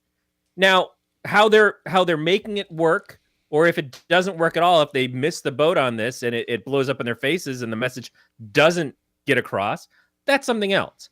But you're right. It's fake. It's a dramatization.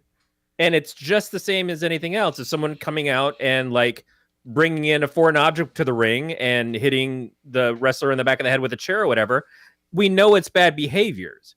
We're fascinated because of the drama of it and because of the action of it and everything else. But we recognize who a good person is versus a bad person is. But there are people who are attuned to those bad behaviors and agree with them, like them, appreciate them. It's like the Republicans who watched Colbert and laughed their asses off because they didn't understand that the Colbert Report was making fun of them. They agreed with what he was saying instead of seeing that it was a parody or a jab at their expense. And that's just realistic, is that people are going to come at it and not think that it's bad what she's doing. And they're going to agree with her. And they're going to say, yeah, because you're hot and that chick's fat. And why wouldn't she say that? You know, that person should take better care of themselves. And Alexa's someone I want to watch. That's unfortunately that we can't control how people think. Well, Alexa's also better on the mic and makes a better champion. I don't care how big or small Nia is. It's Alexa's a better champion. I don't know. Personal preference. I prefer the size of Nia Jax. That's more my speed. Right. See, there's tribalism. you like your BBWs? Did we pull the curtain back too far? No, that's what I like. Yeah. So I mean, I guess at the end of it all, like it. I mean, it can come down to anything. You can form a team out of anything. You can form a team out of what? Does that say fat shaming? Fat shaming. No, but I want to acknowledge. Don't fat shame So me, first Nate. off, JF, welcome to the chat.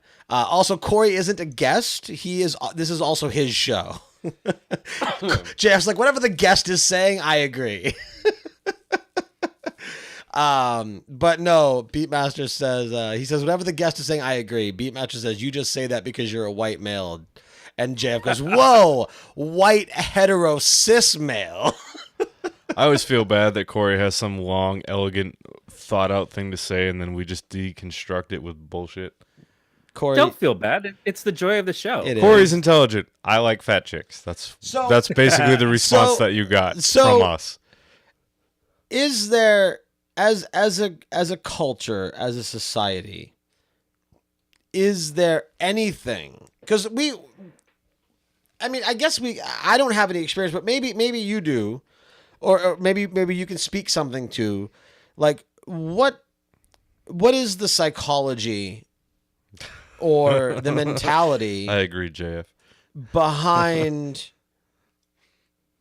tribalism. Like, why do we feel compelled to go, you like the same thing I do, let's form a group? Like, why is that? Because we're all lonely and we want friends, and we're human, and it's our nature. I guess is that what it comes down to? You gravitate towards where you're comfortable. You find a common ground with the person next to you, and how valued that link is up to the two of you.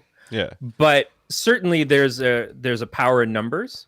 There's a power in uniting and in togetherness, and that's a tribe. But it goes back to the Billy the Kid talk about tribes in Young Guns. Man, I was hoping somebody was going to quote that. My favorite movie. Yeah. You got yourself 2-3 friends. You got yourself a tribe. Yep. Charlie understands the meaning of the word pals, Chavez.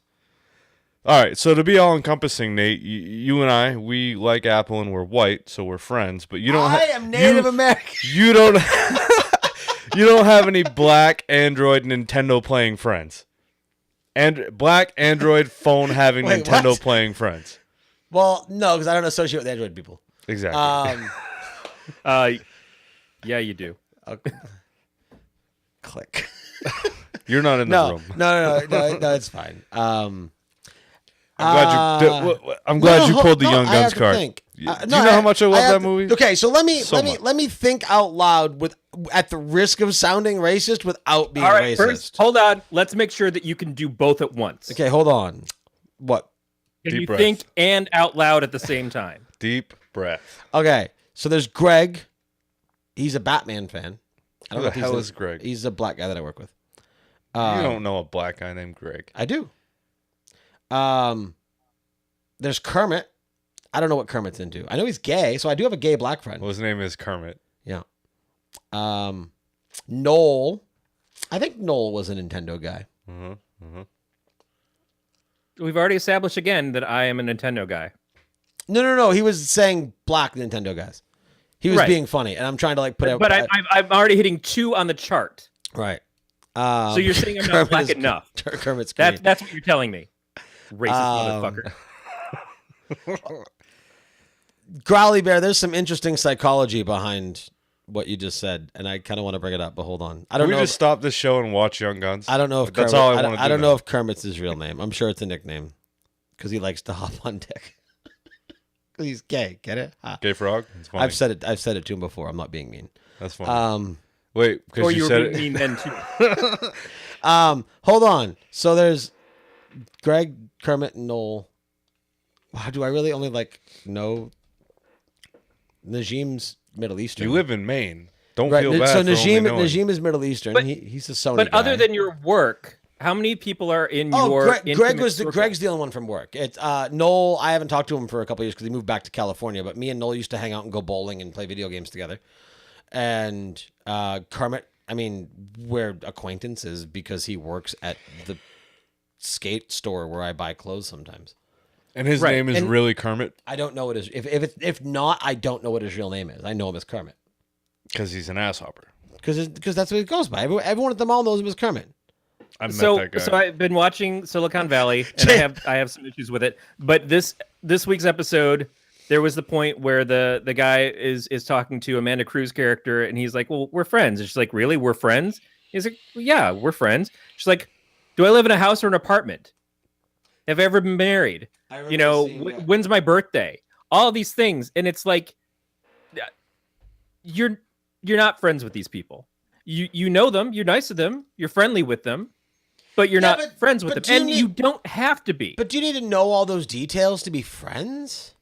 No, but do you know any details that really sets them as friends? Are they coming over and podcasting with you? Have you invited them over to podcast with you? Are you building Warhammer figures with them? There are things that you do that are in your life that you share with your friends. And then there are people that you know and you see all the time that don't get invited to your wedding, that don't show up at your weekend barbecues. That it's okay to not have friends that are of different parts of life, but just acknowledge it. Just know that your world, as small as it is, bumps into other people's worlds too. So yes, there are other people that are different from you out there. Just know that they're there. Just express an understanding of, as small as this is for me, and as much as I want to protect this bubble, there's 1,000 other fucking bubbles. Right. And we all have to occupy the same space. Otherwise, when we bump into each other, we pop. That's it.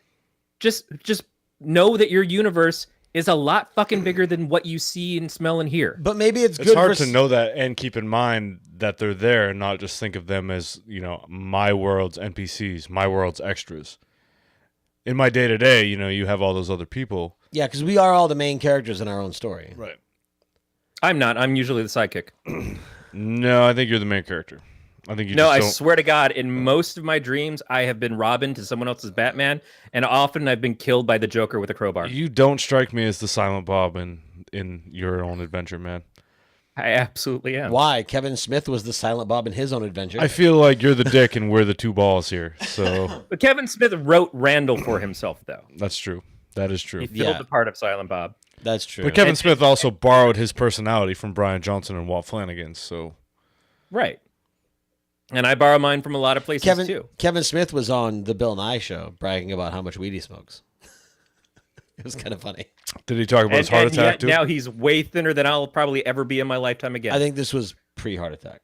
Was it? Well, if you have a heart attack and go vegan and then talk about it every day, you'll be thin. What if I skip that Jesus, first? hold on a second. There's I would like to. like the tribes of all tribes, The vegan tribe. vegans, CrossFit, atheists. Yeah. Well, I can Like tell the you, loudest Jeep owners. the vegan couple I know are so fucking militant about it. Enough so that she made her own mother cry on Thanksgiving for having turkey. Which I think is just taking it way beyond anything. No, but if you think about that though, like put that in parallel, right? Go back 20 years. Can you envision in your mind a family dinner situation where somebody in the family is made to cry because Vinny decided he's gay and shows up with his new boyfriend? Tony. There you go. But like, I mean, so it's interesting how. Hey, Ma, this is Tony. So I fuck him. It's not a. I loved how Vinny Barbarino that was. That was perfect. Fuck are you talking about, Yeah, Vinny? CJF knows motherfucking Jeep owners. Yeah, seriously, fuck those motherfucking Jeep owners. Jesus Christ. Man, Man, you slowly moved the palm of your hand in my direction. It freaked me the fuck out. But it's like A gentleman. vegans are doing what other closed-minded, judgmental, and racist And I've people seen that have firsthand, done. and it's totally true. Yet, because it's a food group and not a person, they aren't considered to be evil. But No, they're evil. But a vegan will judge you for eating meat just as much as a racist white Southerner will judge you for being black. The problem with that is in my personal experience, they act like they're being shat upon for what they choose to eat. And I've had vegan food a lot. It's good. I don't disagree. I could go that way. The problem is it's so much fucking work. To cook a vegan meal, it's hard. Plus, I mean, you get that sense of like Veganism is you because have I can't cook, you not have because the I animal that you took down with your bare hands and you bled it out and you dried out the meat and then you threw it on the. Not that I've ever done any of that. I go to the grocery store, but somebody else did I've done that. Coming from that world, yeah, I've done that shit.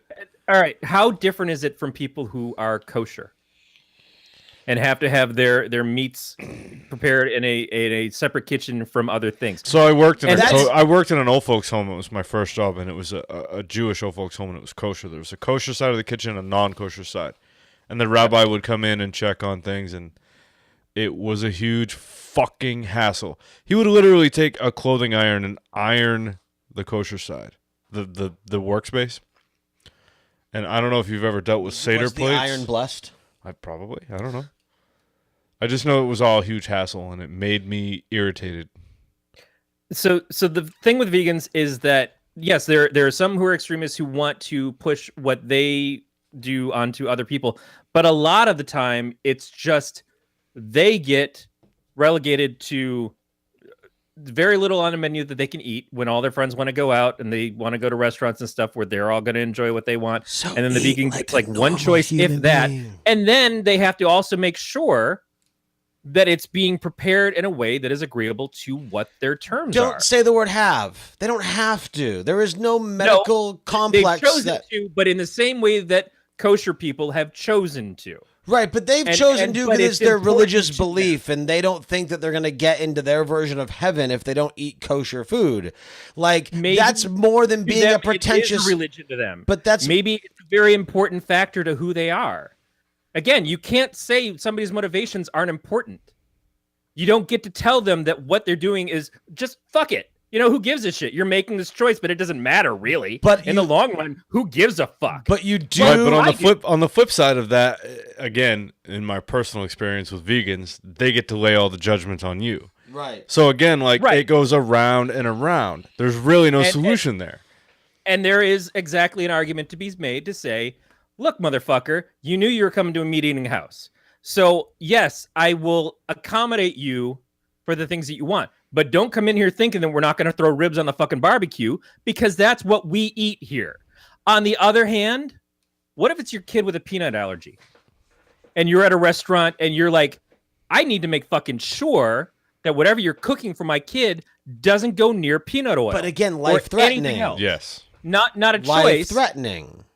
Right. Life-threatening. And I would But even say again, that the trumps. same argument. Someone says, how many people fucking make fun of people who actually legitimately have a wheat allergy and have to be gluten-free because so many other people have chosen to be gluten-free and make a big stink out of it when they don't need to. But if you're that one motherfucker that it actually matters to, you have to deal with the fucking rain coming down on you that everybody doesn't give a shit about your beliefs anymore or doesn't give a shit about your health anymore because someone else fucked it out. And this is part of and we might even be able to tie this back. This is part, I think, of one of the drawbacks of tribalism is trends.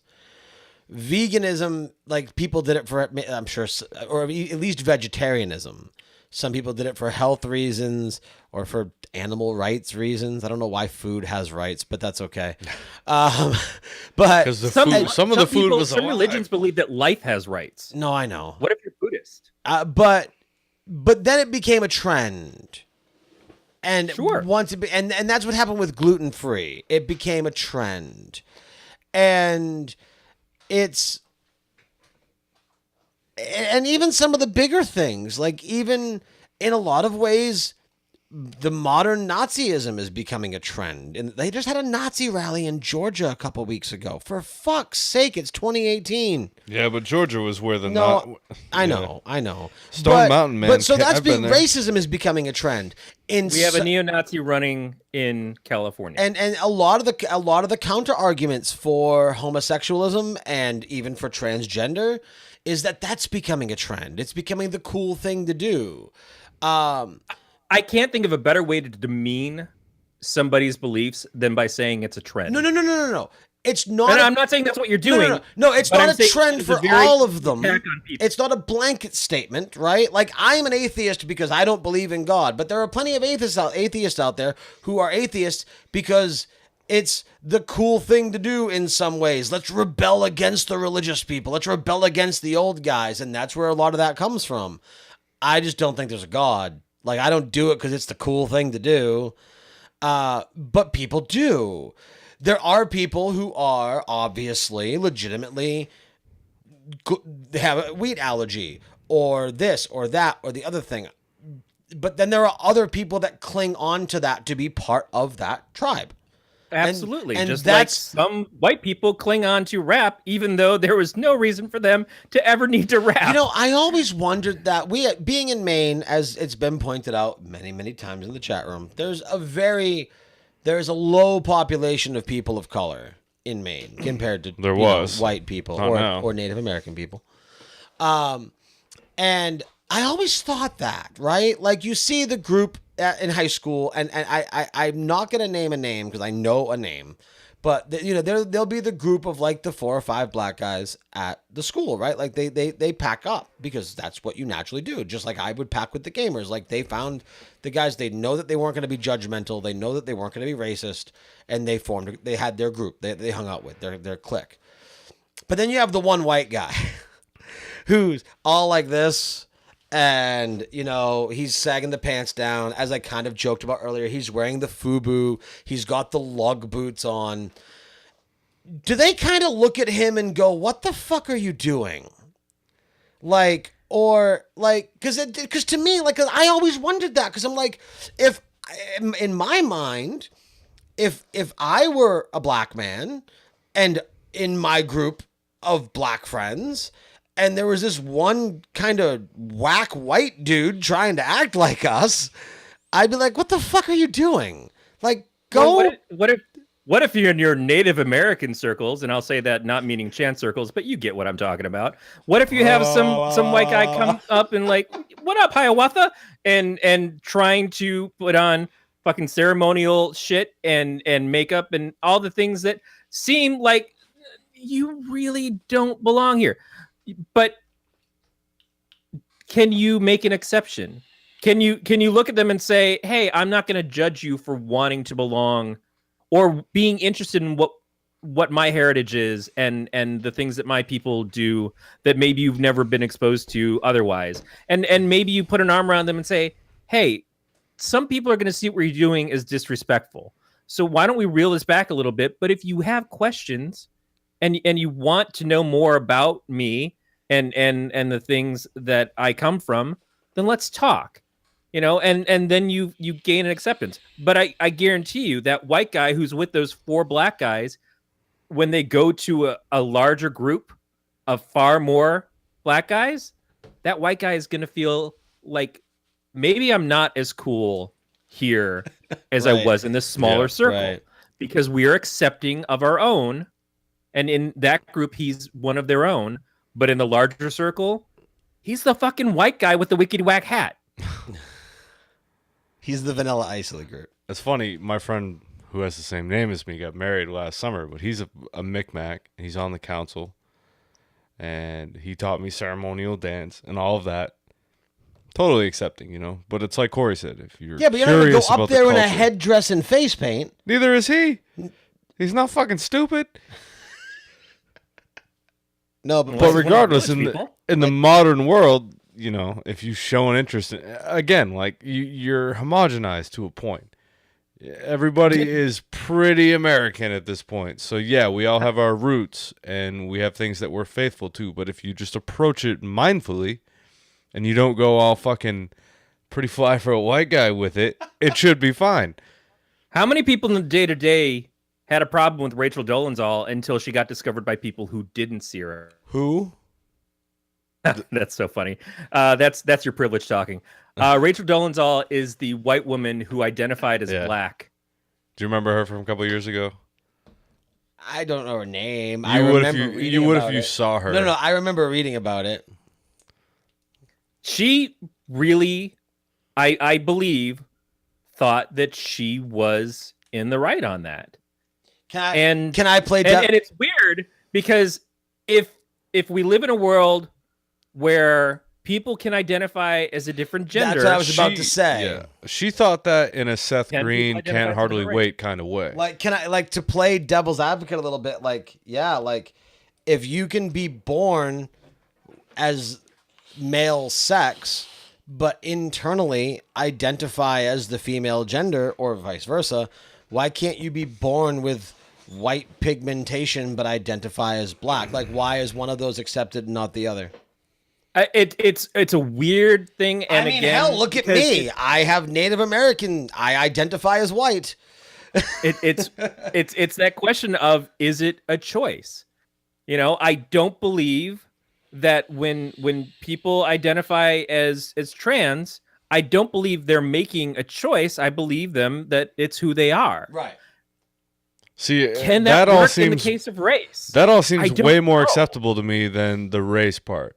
Like, how far do we let it go before it gets ludicrous? That's it. But then we're talking about judging people. And is it our right to judge people? Well, here's the thing, right? I might think that, but that's not a committed thought where I'm going to act on it or care. Well, JF also... It might be a passing idea, but I would never be the one to go out and actually do anything about it. Considering that she was spending so much of her time, her professional career was helping people of color. Right. It's a weird thing to say. This crazy white bitch thinks she's one of us when she has chosen to live. You know what it makes me think of? It is a little bit like C. Thomas Howland Soul Man. You know what it makes me... can stop doing it. You know, it makes me think of Tropic Thunder. With Robert Downey Jr. when he goes, "You people, what do you mean you people? What do you mean, you people?" JF in the chat used the word, and I think it's a good point. Culture. A lot of the times, people will say, and maybe it's even kind of racist itself to say it, but you'll say somebody is acting black, or somebody's dressing black, or that person doesn't act black, or they don't act black. That guy over there is very well spoken for a black man. Yeah, like there was a... I feel like we're delving into Carlin territory. Like exactly. I was about to say it. There's a Carlin bit from, I believe it's the Back in New York. You Are All Deceased. Was it You Are All Deceased where he did that? Yep. Okay, thank you. And he goes, he talks about like Louis Farrakhan and James Brown and things like that, right? And Colin Powell. And the whole point of it, if you're not familiar with the bit, is how we use different words to identify minorities. Happens to be. Exactly, how we use happens to be for gay people. Openly. And you say that like gay people are happens to be black, openly gay. Yes, right. Happens to be black, but you wouldn't say that for gay people. And then openly gay, but you wouldn't say that for black people. But then he makes this joke about how Colin Powell is not openly black. Colin Powell is openly white. He just happens to be black. So again, but Colin Powell, I assume, was brought up in a well-off home. Well, that goes back to what I was saying about transcending race and having it be more about your tax Right. bracket. So is it more culture? Of course, it's always Carlin. It's always a Carlin bit. Or Carlin, Seinfeld. or- Or what's the deal with it always being Carlin? or Young Oh, Guns. I thought he was saying Seinfeld because of Kramer being a racist. That too. He's not a racist. He outraged on one show and has publicly apologized about it over and over Absolutely and has over apologized. That He doesn't mean that he apologized, doesn't but have when racism. your inner racism comes out, again. There are plenty. Right. There are plenty of black comedians who make derogatory remarks against white people in their stand-up comedy and that goes routines. back. Absolutely. That Point goes out, back well, to what they I was do saying it, about so it must be perpetuating okay it. for- Hold on, you're both talking at the same time. What? I said yes. Point out that since they do it, it's okay for us to do it. That's What I was saying always the earlier best about argument. perpetuating it. right. So here's so while we're on this Are topic, you on the Kramer thing, or on the gentleman who plays Kramer? the culture thing. Yes. The thing that I say with that is, it's like being a drug addict. You may stop taking drugs. You may go to your therapy. You may do your 12 steps. You may do all these things, but you're always really an addict. Right. And acknowledging that is how you fight your tendencies towards it. It's a constant struggle for the rest of your life. If you are a person who starts attacking people in a racist way, you're a racist.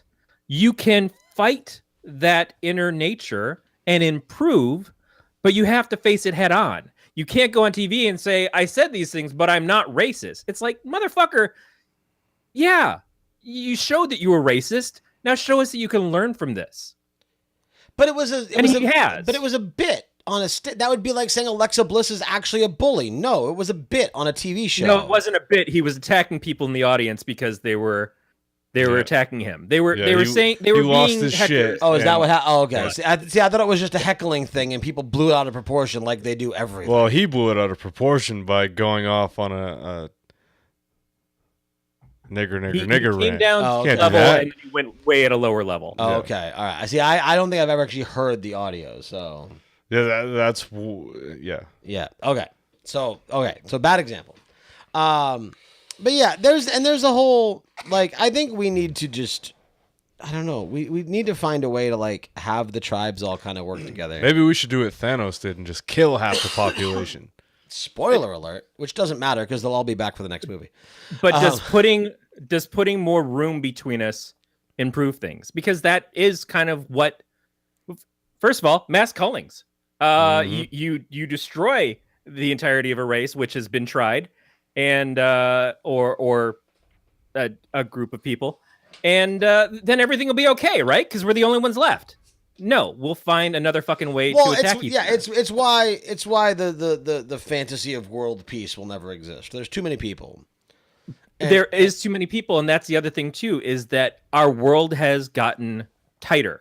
We're bumping into each other more. The atoms are more compressed. Right. And so and with the internet, the like-minded atoms can find each other better and build up strength and become a cancerous mass instead of something that is working to make the body function better. Idiots in numbers. Right. Yeah, no, it's excuse me. There is a lot of push in both directions, and I think the problem is because both sides are equally pushing extremely hard. Everyone's jumping over the middle, and no one's kind of willing to meet in the middle.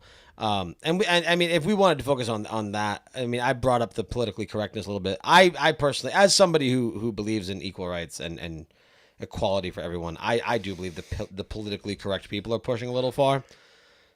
I don't deny that, but I feel like I think we've even said this on the show before. You push hard in reply, and then eventually the stuff starts to balance.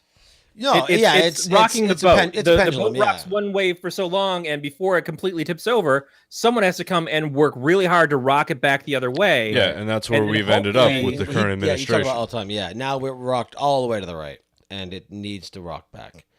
Yeah, and JF said hard disagree in the chat. I'm not sure exactly what he's speaking to, but if he's talking about the internet and the gathering and all that stuff, I am being a little facetious in the idea of there's too many people, and so we're never going to correct this. I think it makes it harder, but I also think that everything that it does to get the wrong-minded people together, it allows what I would perceive the right-minded people to get together too. Yeah.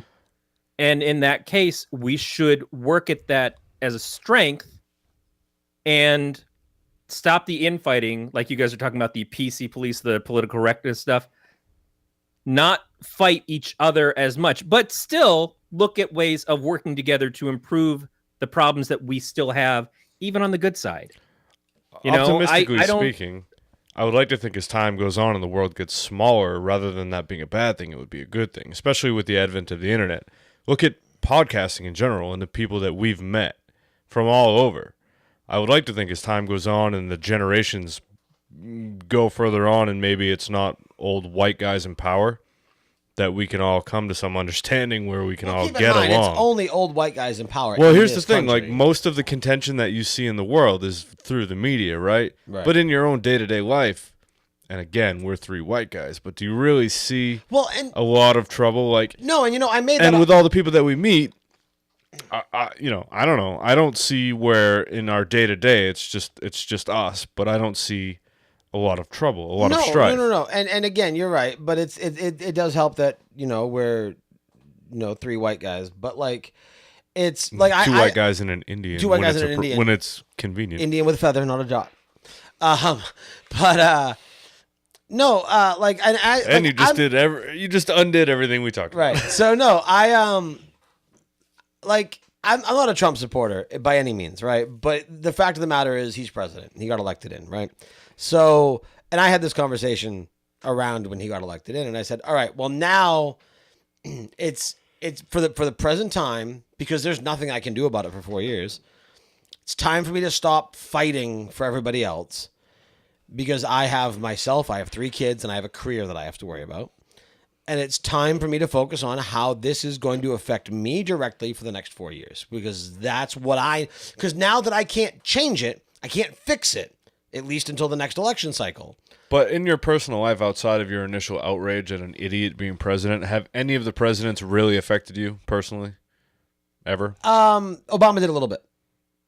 But anyway, like Trump hasn't done anything that affects me in a negative way or in a positive way. The only thing he's done that affects me is his tax thing, which I kind of like because it doubles my child tax credit. So like, I'm not going to fight against that. Like, but when it goes further and takes away the entitlements and causes healthcare to shoot up even higher, health costs to shoot up even higher. But now we've got the backing out of the Iran deal, and Iran might all of a sudden have nukes tomorrow. The thing is to not look in the short term, or to not say it doesn't affect me, but to not see the bigger picture of what it's really affecting. There is a bigger picture, which is why I did not support him. Yeah, don't deny the bigger picture at all. But my point being is that I can't do anything about that right now. Like, yeah, he's going to fuck with healthcare, and I have friends that's going to screw over, and I really hope that it doesn't go through. And again, maybe it sounds bad, but because I can't change it, there's nothing I can do about it. And at the end of the day, I have federal health benefits. So it doesn't make me hate him. It makes me... Until you don't, because as far as Trump's concerned, the post office is a failure. No, I know. And I'm sure he'd like to see that get privatized instead of continuing down the road of being not able to pay for itself because we put unrealistic expectations on it. It should get privatized. As an employee there, it should get privatized. You have a bunch of over fucking paid people doing work that they shouldn't be getting paid that much to do. And yet you're not going to quit your job because you don't work hard enough and make all that money. I'm going to sit there and enjoy it while I can. You're going to be part of the problem, privileged but I bitch about how overpaid people are the whole time I'm there. I get paid way too much for what I do. And then you don't cut the check over to charity after. And then the argument back is, well, maybe we're not overpaid. Maybe everybody else is underpaid. Yeah. Fucking people. Yes, they're the ones with the problem. So we have the lack of the rolling over and saying, "Oh, there's nothing I can do about it for the next 4 years." First of all, it's 3 years. Learn to count. Second of all, there are things that you could be doing in the meantime, like local elections and stuff, to help maybe promote people into office who might look at this guy and say, "We need to get him out." There's a lot of stuff you can do, and the smallest impacts are your local community. All of that stuff matters. Why are we all agreeing to hate on I robots? don't take issue with you saying that you want to protect what you have and wanting to protect your children. If you're strictly looking at self-interest, that is perfectly okay. It's valid. It's important. But Because you do have to protect your kids. There's You do also- have to protect your family. You do have to protect your home. there's also the hard But part to that I'm say that you can't do anything But I about c- it but is I'm- giving up. But I'm a liberal in Maine. There's not much I can do. Maine will always be an open carry state while I am against guns. I say Maine- that doing the show is something that we're doing. Oh yeah, no. On a level where we can talk to people and build a community, I agree. But like, Maine went hard Trump in the election because it's Maine. It's very, very pro-gun. It's very, very rednecky and backwards and hicky. It's as you go further north, it's very racist. You say all that stuff, but have you actually been there? Well, I mean, based off what I hear, Yeah, I'm from those places. And is it not? Not the way that you're saying it, no.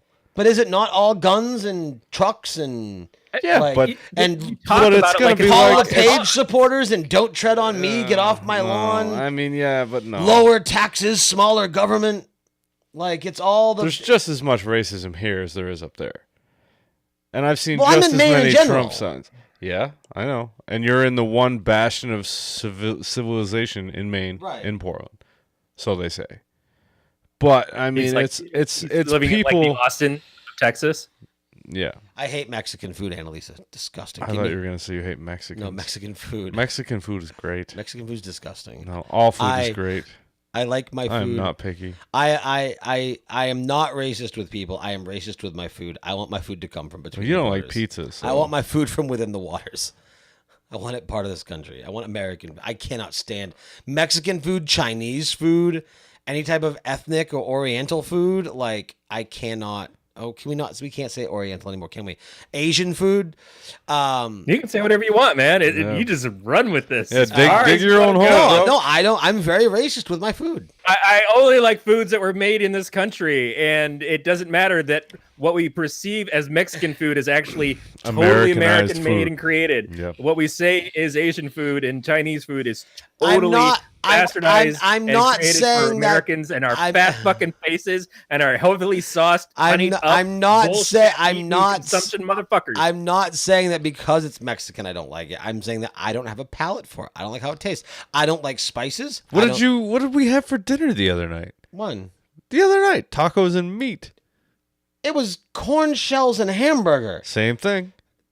So maybe it was If influenced. you're literally eating Americanized Mexican food right there, that's what you're gonna get. The only difference is it doesn't have the spice. Okay, so it's the spices and 'Cause the you put condiments barbecue and the sauce on it sauces, instead. and I'm a very bland, plain eater. American food is typically very bland and plain. That's why I like it. But what is American food? Burgers and fries, Venison. venison. Partridge. Wild I turkey. am a Subway Nation member. Wait, what flavor of what? Barbecue sauce? Hickory brown sugar. Well, meanwhile, I'll eat anything. I like food in general. I don't care. And I'm an adventurous eater. You put it in front of me, I'm going to fucking eat it. You ever had a cricket? Cricket? Yeah. No, I've had chocolate covered ants. Crickets. They were American ants. Of course they were. Yeah, you looked at the bottom of the can to make sure that it came from the States. This ant was made And in from America. Virginia, like Ah. Mama used to have. So what It's do we... okay, I was gonna go one step further. No, I'm not. I was gonna reference the ants further, but I won't. I've already- Oh. What are we doing here? Is this over? I don't know. So, do we have any type of? I mean, I guess. Do we have any type of like maybe not solution, but like a way we can step in the right direction? Like, I already said mine is just have an awareness, have an empathy, right? open up your world any little way that you can. And the biggest thing is to have discussions like this. To me, this is the starting point. And sometimes the discussions are going to get uncomfortable, and sometimes you're gonna bump heads with people that you'd normally agree with. Maybe you even are coming at things with the same sense of point, but you're doing it from two different directions, and it's going to feel like you're fighting in a way that, why are we fighting? But you have to speak to it, and you have to try to understand it. Right. On the note of why are we fighting, I'm taking the stance of it just doesn't matter. I'll be dead in a few years. I'll be gone. It won't make a difference to me. No one will remember me. So I'm not going to go out of my way to be outraged by anything. And everybody, literally talking on the internet, you will exist forever, sir. These to are the 3 people there. that listen, yes. You, me, There's and more people Nate. than that in a chat right now. I was going to say, there's more. They won't listen again. Either way, in a few years, I'll be gone. Nobody will have known who I was in a few generations, provided I have kids, and these problems will still be here. So while I'm around, I'm not going to go out of my way to fight with anybody, and I'm not going to care. You have the ginger bond. That's right. Who was that guy who used to come over here, Dad? He was weird. Who's that guy that looked like me? Nate completely fighting for his own self-interest. Brandon, no self-interest. No. Like, no fight at all. We are yin and yang. I am, hey, look at me, and he's, hey, leave me the fuck alone. You're yang. He's some sort of like smooth surface that spilled off of you at one point, and is just like a muck. So he spilled off my yang? Yes. The reason I made you yang is because I wanted you to deal with something that was Asian culture. Wouldn't yang also be Asian culture? It's not yin anyway, dick. Isn't it yin yang? It's yin. Oh, yin. Yin. Read a book! Oh, my bad. Anyway, whatever. So I'm Muck. You're still a racist. Okay. So, yeah. No, I think kind of touching back a little bit to like the whole, like the world's gotten smaller, internet-wise has made everyone talk. You can reach out and idiots can talk to idiots and other idiots can talk to other idiots. I think the biggest problem is we surround ourselves with the yes men, with the tribalism. I think that's the biggest problem. Is we don't challenge ourselves. We don't challenge our thought. We don't challenge our opinions. No, because we're too busy being consumerist assholes buying Apple products. Right.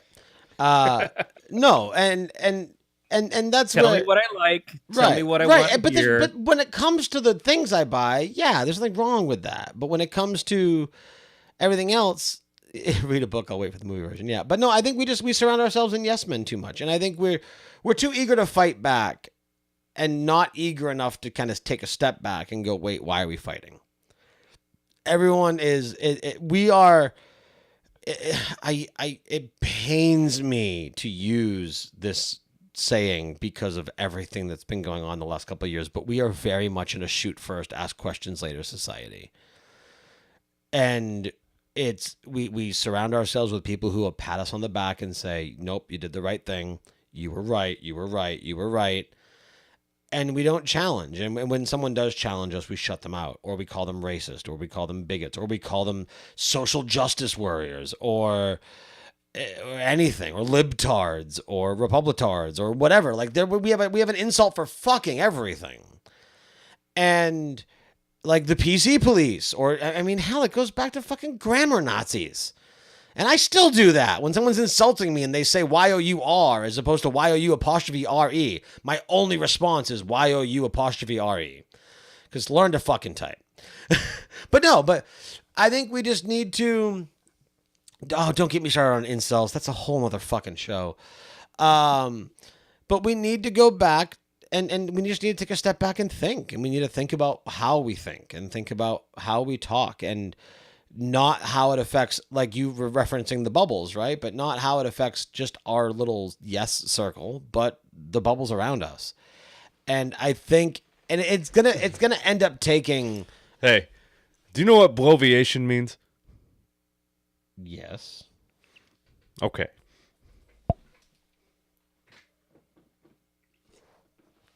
But anyway, yeah, so I mean, I don't know. We'll see what happens, but I think people need to stop fighting so much. I mean, fighting is okay.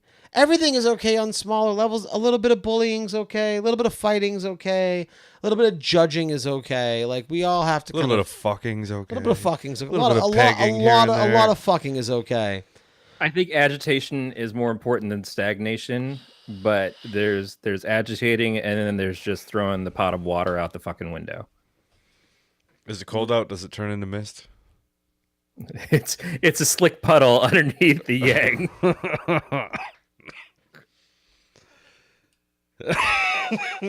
On that note, Beatmaster said, the eternal truth, call HR first. Man, we could have fucking named this show Call HR First. Check with HR. But yeah, no. Does that do it? Does that round us up? I don't know. I feel reinvigorated now. If you want to keep going. I mean, we can do post show, but we're at about 2.5 hours for the main show. Yeah. What are we doing for this show anyway? What is the standard? I An hour? I was afraid to label one because 90 I minutes? don't want to ever restrict our talk. I think this show is going to be the show where it's just like Open your throat and take it. If you don't want to listen that long, go to the next episode. Mm-hmm. We started on PlayStation, ended on racism. As you do. A lot of racism on the PlayStation. There is. It's true. It's There true. is a lot of racism and homophobia, and yeah, I mean, yeah. If you want to see how bad the world is, just listen to like Xbox Live Chat for 20 minutes. It's all there. You'll hear everything in the book. Man, I don't know. I live for the discussion because I'm not the smartest guy in the room, but I'd like to be the person who's interested in learning in the room, you know, and if the room is a bunch of people that are all working to learn together, then all the better. Yeah, and to self-reflect a little bit, like that's kind of what I've tried to do myself. Like everybody in the chat, even a particular person who unfollowed me on Facebook for a while, he was in the chat because of how militant I was about certain things. You know, I decided to not be so aggressive. And I think that's a good lesson for a lot of people. Just, you don't need to shut someone down because they think differently. You don't need to do anything. Like, just, I mean, it's corny and overplayed and overused, but just live and let live. Like, just be you, let other people be them, and just like, let's just try and all, I mean, it's a big planet. There's plenty of room for now. Yep. Cut down some of the trees and make more houses. A couple more billion. We'll see how it goes. There is a reason why the opening and closing song is about leaving the Earth. Right. Goodbye, planet Earth. But does that do it for the main show? Are we good? I think so. Are we good? All right. We got our final thoughts covered. Cool. Corey, quick rundown of where people can find you. Man, I do a couple of podcasts over on the Galactic Network. I am part of the Podcast of Terror. We discuss horror movies mostly, and find that the first hour of that is leaning a lot towards fast food talk. Mm-hmm. And I am also one of the Else Nerds, where my friend Gregor Sprague and I disappoint Beatmaster, our producer, every week by just telling him we're going to do a short show and then going on for 2 hours about the Man of Steel movie. Cool. Because he doesn't do it, follow that guy at Crimson Flag. Or don't. Everywhere. I don't care. He doesn't care. But I will, because I can never self-promote enough, I'll self-promote for you too. You can follow everything the studio does at inkedgeekstudios.com. All of the shows are there. And if you like this show and enjoy it, tell somebody. Tell a friend. Spread the word. We have 4 shows that we do and a 5th show that is a guest show on the network. So, spread the love. Tell people about us. That's the biggest thing that you can do for us is make it known. If you have anything that you want to chime in on, if you have any comments on what we talked about tonight and you were not a part of the live chat room, you can email us at Corey? What's the email address? Solutions@stfucast.com. Thank you. Solutions@stfucast.com. Or you can tweet at us at stfucast. But that will be about it. So thank we're you gonna guys. Say this now because we're gonna forget before everything's done. Oh, thank you. We want to thank Matthew Abel for the intro and outro music. Goodbye, Planet Earth.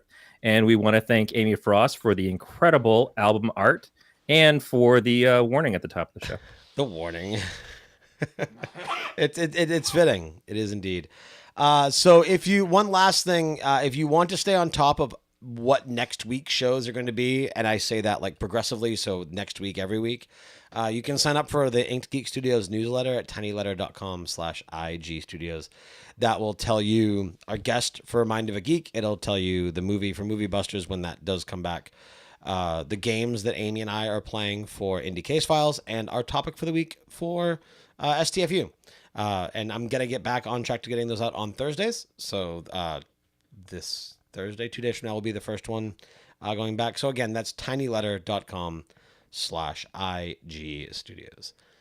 And I do believe that does it. So for Corey, for Brandon, for myself, and for the rest of Ink Geek Studios, which I think is like one other person, thank you all very much for listening. And we will see you guys next week.